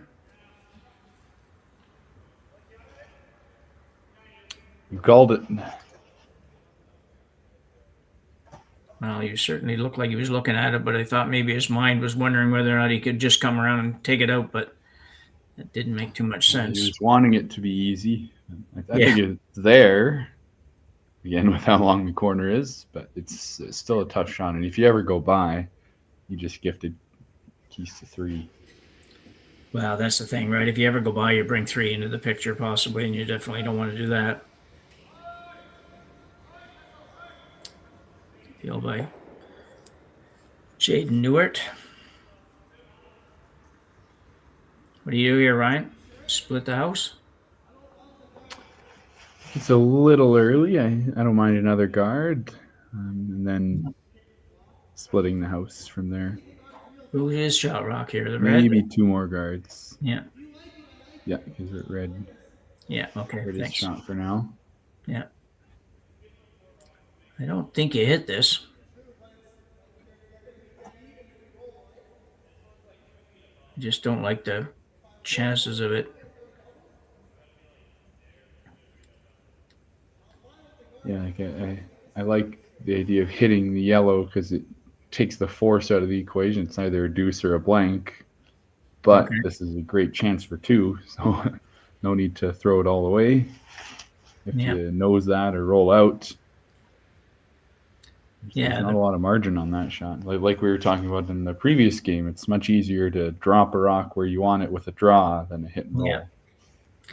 Well, yeah, exactly. I just kind of figure it's same things that you just said. I think if you're gonna need to get 2, you might as well get it this end if it's set up rather than wait. But if you're if you're gonna roll out, then you're gonna roll out. Then blank is probably what's gonna happen anyways.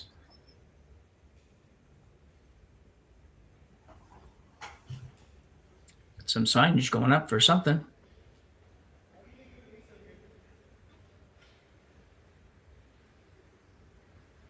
Interesting. I'm trying to use the yellow as a guard, and maybe a chance for 3 there. I would be a little worried about yellow having a chance to roll off the side red and behind. Yeah. So where does he want this one to end up again? Looks like back 4, back 8. Okay. Somewhere in there, right behind the yellow rock. I guess the only thing I can think of as far as the theory goes, that if you do that, and if Tao decides to hit the one that's open, but he might not, but if he does try to hit the one that's open, you come around again and you try to bring a 3 into the picture at the risk of him running something back and taking them all away. But I guess sometimes you take that risk. I'm just not sure that I'd be ready to do that right now. For sure. And that brings into play kind of what we were talking about last game as well, the Mark Dacey, Randy Furby Briar final. Yeah. That would have been cool to be there for that. Yeah. I'm sure.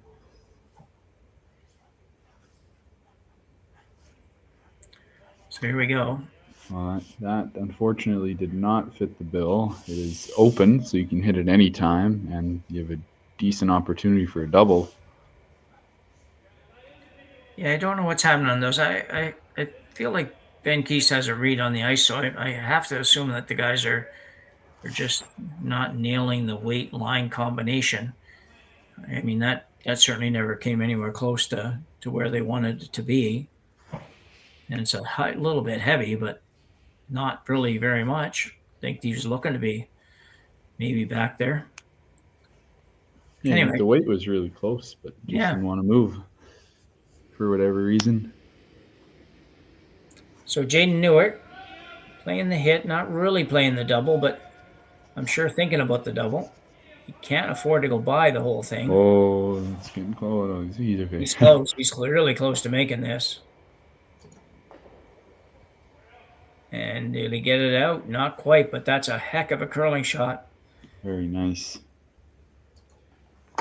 Does make one wonder if you draw the open side there, that's not going to happen. But anyway, it's sometimes you just got to take your risks where you take them.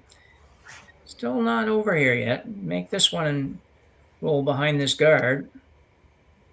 And then you really make Tao think here. Yeah, exactly. Yeah, Tao might go play the run back to make it, but if he ever misses it, you're sitting 3 again. So, got to make a good shot here, though. Taran Algott, we need one out of him to make this last couple of shots interesting.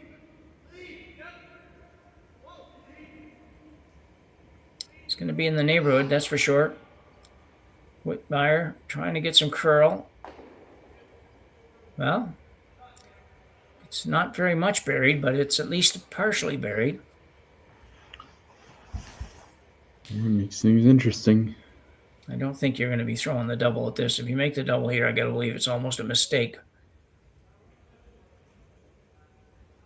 I think he's looking at if he can pretty safely slash the yellow one if there's no hole. Yeah. to go between the reds, then it's not a very difficult shot. No.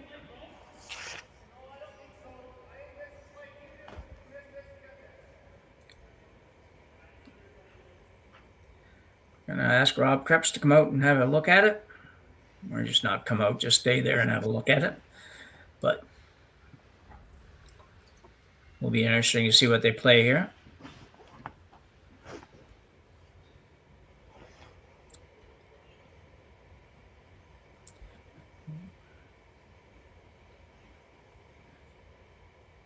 What are the options here, Ryan?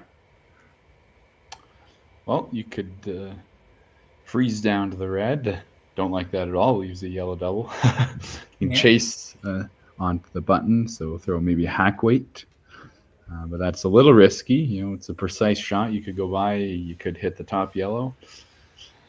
Myself, I think I can't quite see the angle perfectly, but I like the yellow slash the most, I would say. I don't think there's a hole between those reds, so you can try to stick it and sit two, but if you're a little off, you'll either roll out on the back rock or hit the back 12 rock.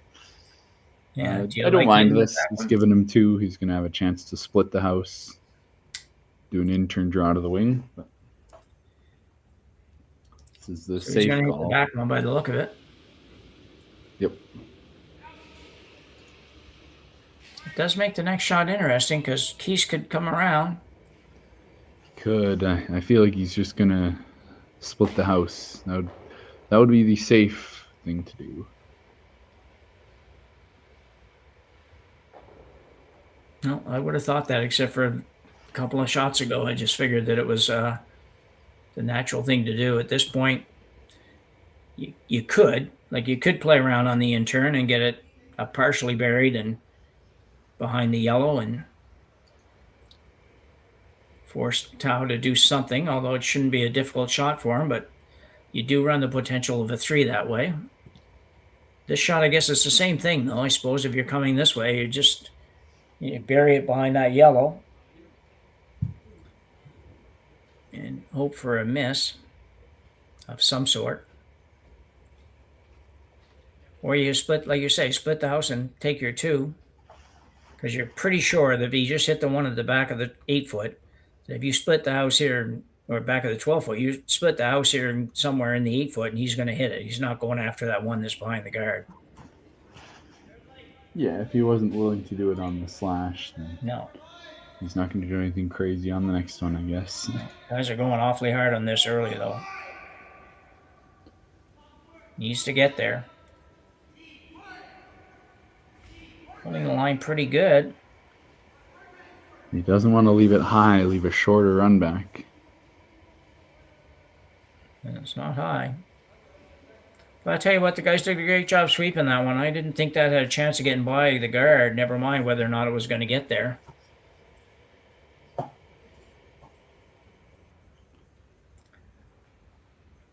Pretty short run back, though, and it could easily make the run back double. Force Kiist to take 1. Yeah, it's a pretty wide margin to get one of the reds out. If you wanted to shrink the scoring area even more, you could have angle frozen on the inside of the red, trying to line it up on the back yellow, but that's a pretty darn crazy shot to get that perfect. Yeah. But you're right. That's basically the same thing we were talking about to try to get 3. I wasn't even thinking of that, and that's a good point. I was just thinking that the fact that it would be, close enough to the yellow that you can get a quarter of a rock, red rock, the top one or the back one. Anyway, this one's on its way, and it probably needs to come up a little bit to get them both, but he looks like he'll probably just get 1. Having said that, Kiist has to make a shot to get his 2. And he's got a little hit. So we could end up with the tie game after 7 ends here. Ben Kiist can manage to stick this one. Go to the 8th end, see what happens.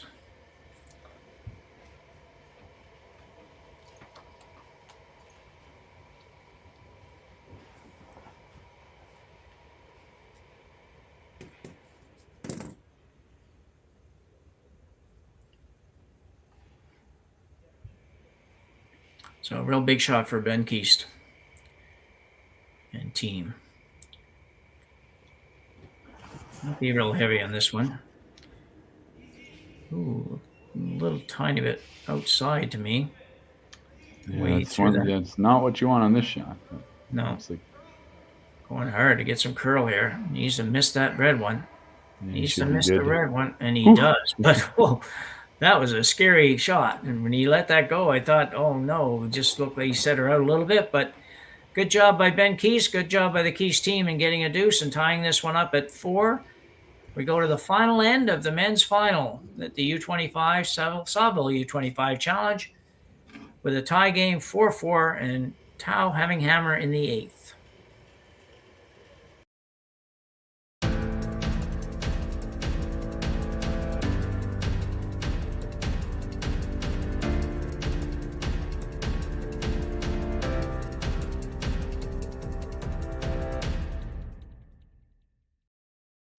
I don't remember a time when curling wasn't a part of my life. When I wasn't putting in the sweat and hard work to be the best that I can be. Clocking in the time, the effort to practice day in, day out. Curling is more than just a game. It's a family, a community. And when it's time to play, I know I'll be ready. Hardline, supporting hundreds of our next generation athletes. Join us this March for the House of Hearts charity bonspiel in Duluth, Minnesota. Help raise funds for Project Joy, who provides meals for hungry kids in our community. Every donation helps to ensure no child goes hungry. Join us and make a difference. Together, we can spread joy.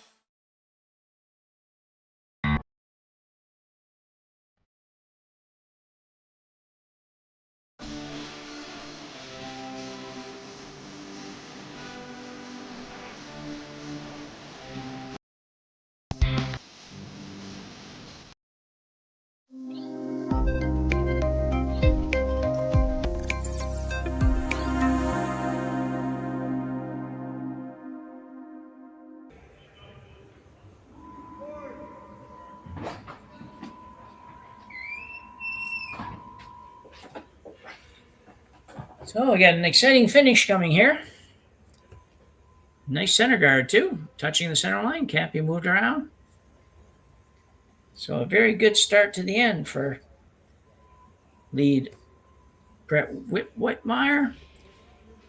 The Kiist team has had a little trouble getting in started, so that's a good start.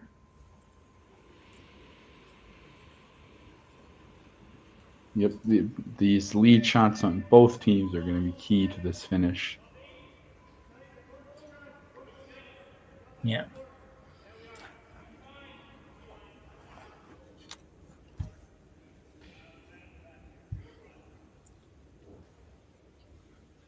Come around for Andrew Noel.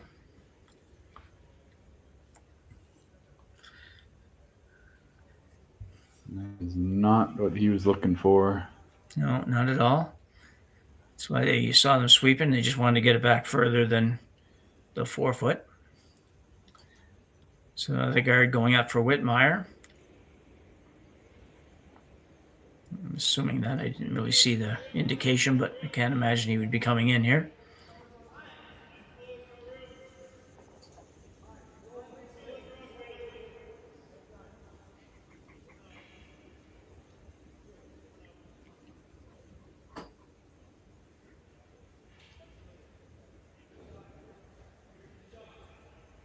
Oh, well done. Maybe not as much spacing as you'd like to have, but it's hard when that first one gets to the halfway mark. It's hard to get the other one to be too far away from it. And a couple of hog rocks a couple of ends ago, so Kiist team's certainly afraid of that. Yep, I think they'll be pretty happy to have 2 guards up there. And they're think so, lined yeah. up nicely. It's a difficult double feel. So Andrew Nell, try to do a little better on this one. Really like this to be above the tee line.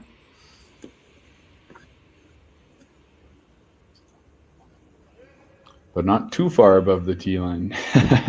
No. Give them a nice tight guard to work with. Yeah.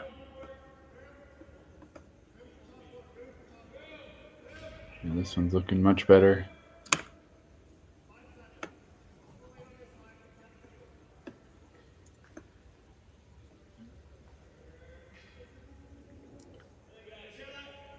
That's a good shot. Ran a little bit straight, but did manage to curl enough at the end to be useful.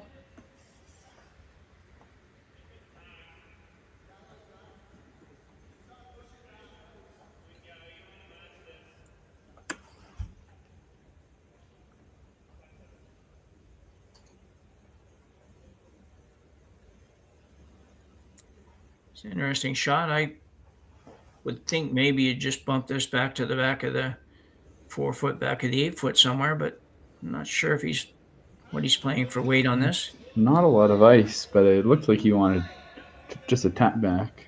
Well, I know, that's what I was thought that too, and then I thought with the ice, well, it's going to be enough. They're going to be able to hold it. They might actually have to make it curl a little bit now.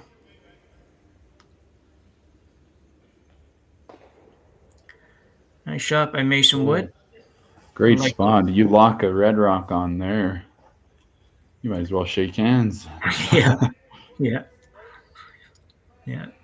So the front end picking up their game here for Team Kiist in the 8th end. Well, to be fair, for the last couple ends. So it's a little rocky there for a while, but 3 good shots here.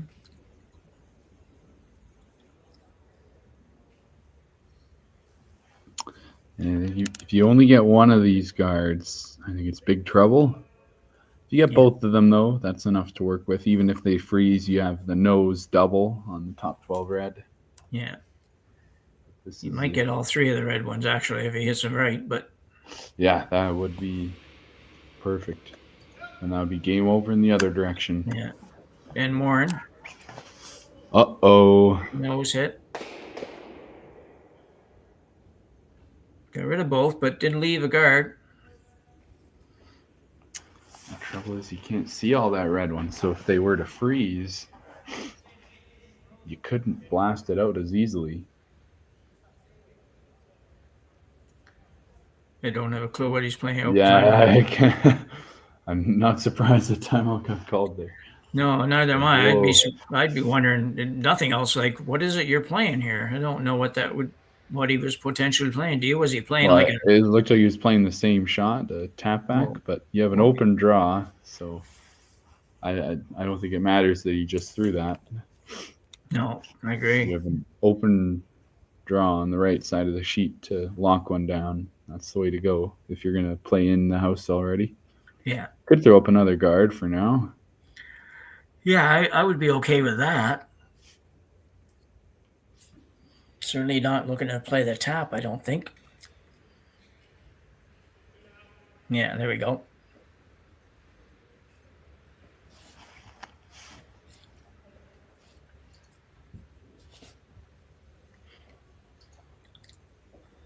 So Noah, Mason Wood.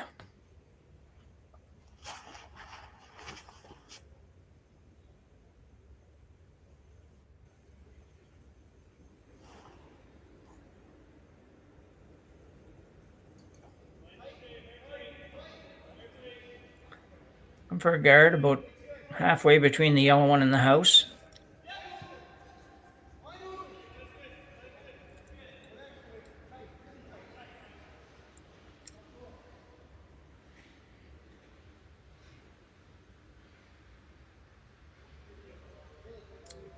That's a good shot. So 4 very good shots from the front end for Team Kiist here.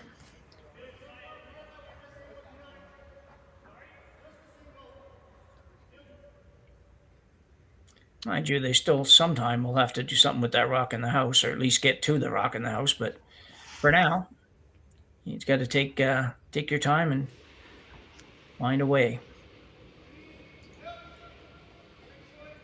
Straight peel. Yeah, I thought he might give the double peel a crack, but it is a long way. So lots of rocks left this end. So just make sure you get out of the way. Yeah. The question is, how long do you wait before you try to get in there? I don't know if you can wait till Kiist last stone, because I guess you could. There's enough room to get in there.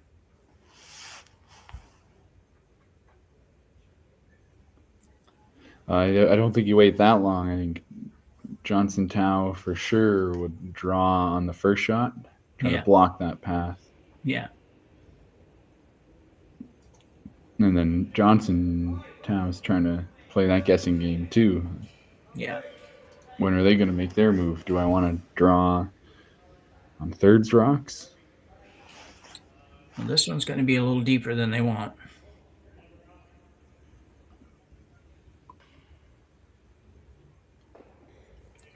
Yeah, that hurts. Yeah. You can make that across the face triple.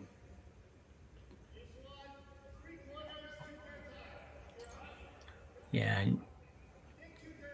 See which way he's going to hit this. I think it'll drag that way anyway, so. Yep. There could be no guards left after this shot.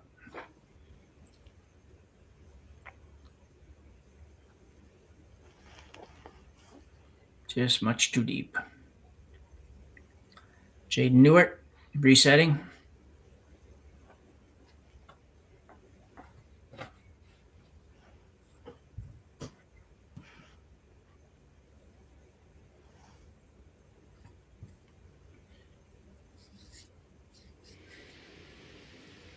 Here we go. Be a lot of weight on this one. A whole lot of weight. There go all the guards. Good news is the red one's still there at the top of the 8 foot. That's a little bit of help because that was potentially that one was gone as well. So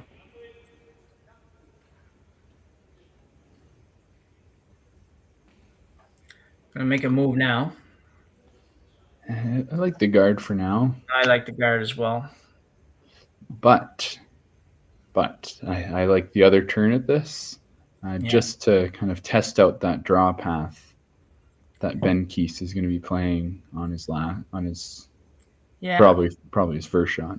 Yeah, I'm not sure, Ryan. I thought he was going in too, but I don't know if he is because I'm with you. I don't understand why you'd ever go on this turn. I think the other turn. Like what I mean, like they're just throwing the guard on this one, but I'd like to see the path before I throw. Make sure that it's not slowing down on the other side of the sheet. Yeah. Yeah. You just can't be any deeper than about there. Whoa, holy cow. Whoa.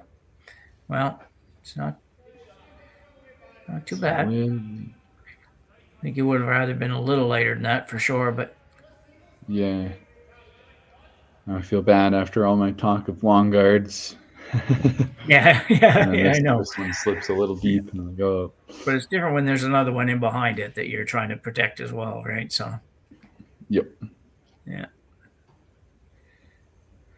This is a big shot. If you can get them both and get it over the yellow, or at least not stick it right on the button, then that'll be huge. Oh, he slid a bit tight on that one, I think, but he got it back. Might only get one. Yeah. It does.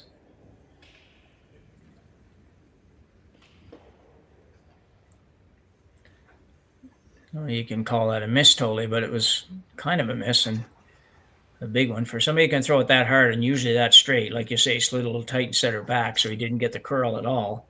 Not that there's a lot of curl there at that weight, but there's a little bit. So it's definitely left an opportunity. It was potential to have nothing left there almost when Kiist came to throw, and he's got a guard to work with. Tight guard, but a guard. And a chance to make it free. So really, overall, that's all you can ask for, really.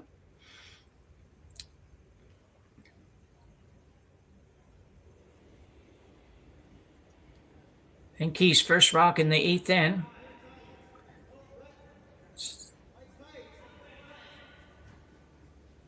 Sweepers down. Is this just a guard here? He is throwing the guard, okay. They fooled us a couple times now. Fooled me a couple times. I would not be surprised to see Johnson play a draw on this one. Yeah, me too. I don't. If he makes it really good, it's game over. Yeah, I think you guessed wrong on that one.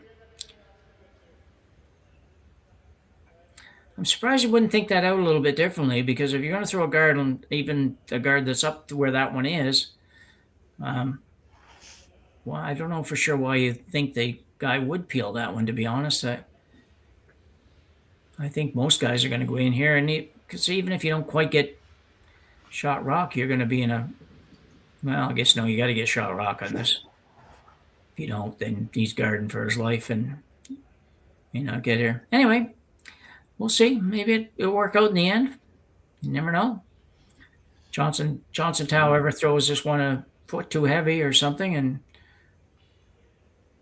or even the line, if he's a little bit wide and leaves the draw path, yeah, big trouble. Yeah, just not seeing that happen. I just figure it's like, you know. The other thing I don't like is this is kind of a practice draw. Like, yeah, it's a very important shot. Well, especially with the one back button there, you can freeze that on and pretty much take the game away. But it gives Johnson a chance to find his draw weight before the last shot. Yeah. Might end up forcing Kiist to play the intern come around on the red there, which is much tighter, much tougher, obviously. And we saw him try that in the fourth end, I believe, and it did not want to curl at all. Did not curl, no. Oh, my. This is not a good shot. Oh. Wow, they're lucky they swept it at least to there. It was just 2 feet from total disaster. That is not the tolerance, yeah. No, surprised to see that. That you don't expect that for sure.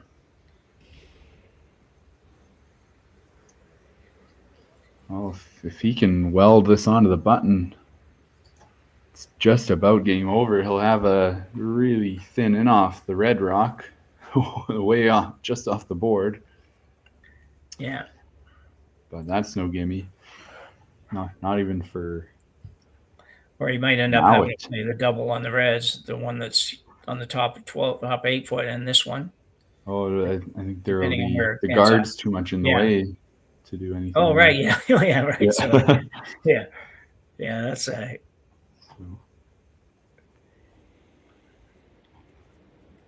Ben Kiist with a chance to make it really tough on Johnson Tao, and maybe pull one out here that. Yeah, they worked hard to get back into this game. Let's see if they can finish it off. This looks pretty good. If he's got the weight, he's got to be close. He's really close. Can he get there? Will it get there? And it does. He shot rock. Just enough. I think, anyway. Definitely shot, yeah. But the problem is yellow is 2, 3, 4. So if he can make that red rock disappear somehow, like maybe even just pick it out, you can clip the back yellow. It just, as long as one yellow stays in there. Well, that was a nice shot under a whole lot of pressure for Ben Kiist, though. It sure was. A great team shot, nice throw, excellent sweeping, and a very solid line call to get it down there.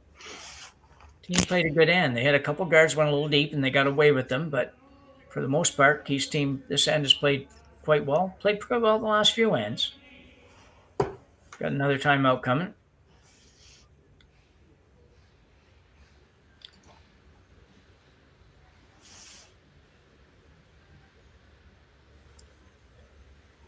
What are you playing if this is you, Ryan?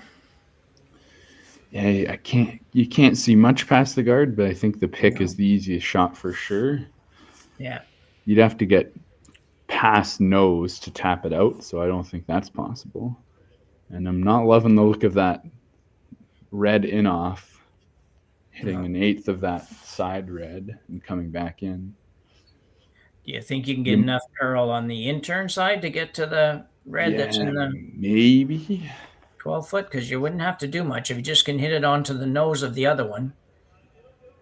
Yeah, it's probably there. But you have to hit it pretty thick. If you cross the face of the red at all and get it back, going back into the yellow, it's game over. Yeah. So I think I'd be going for the pick here. But yeah, I was going to say, I think there's two options, and that's this one or the pick. So whichever one you feel, I guess. This would have been a whole lot easier for him if he'd thrown his last one about 8 feet shorter. Yep. I think it would be a lot easier. I don't know where Kiist would have went. But anyway, here's what we got it coming, and definitely an opportunity. And you got to give Team Kiist props for coming back. It was looking a bit rough in the first half, but they no matter clawed what their way happens back. on the shot, That freeze in the fifth end, especially. My goodness. Yeah. No, you're right. These guys look pretty confident calling this one though. So let's see how he does.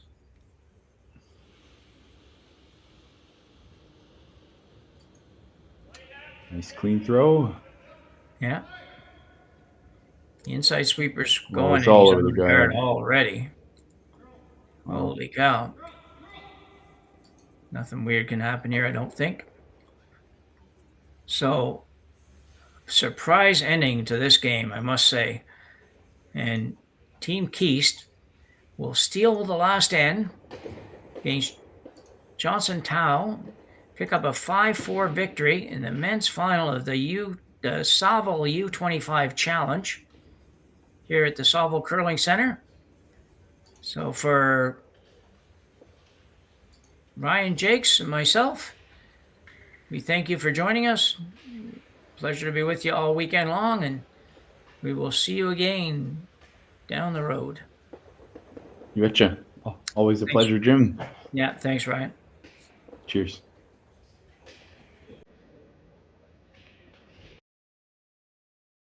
Handcrafted in Canada, Hardline's Ice Bat has revolutionized curling for over a decade. Engineered with top-tier precision and durability, it is backed by an unmatched 10-year warranty. Designed for curlers at all levels to sweep effortlessly with maximum efficiency, it is trusted by the world's best curlers, including Olympic and world champions. It is quite simply the best brew in the game. Hardline. Join the revolution.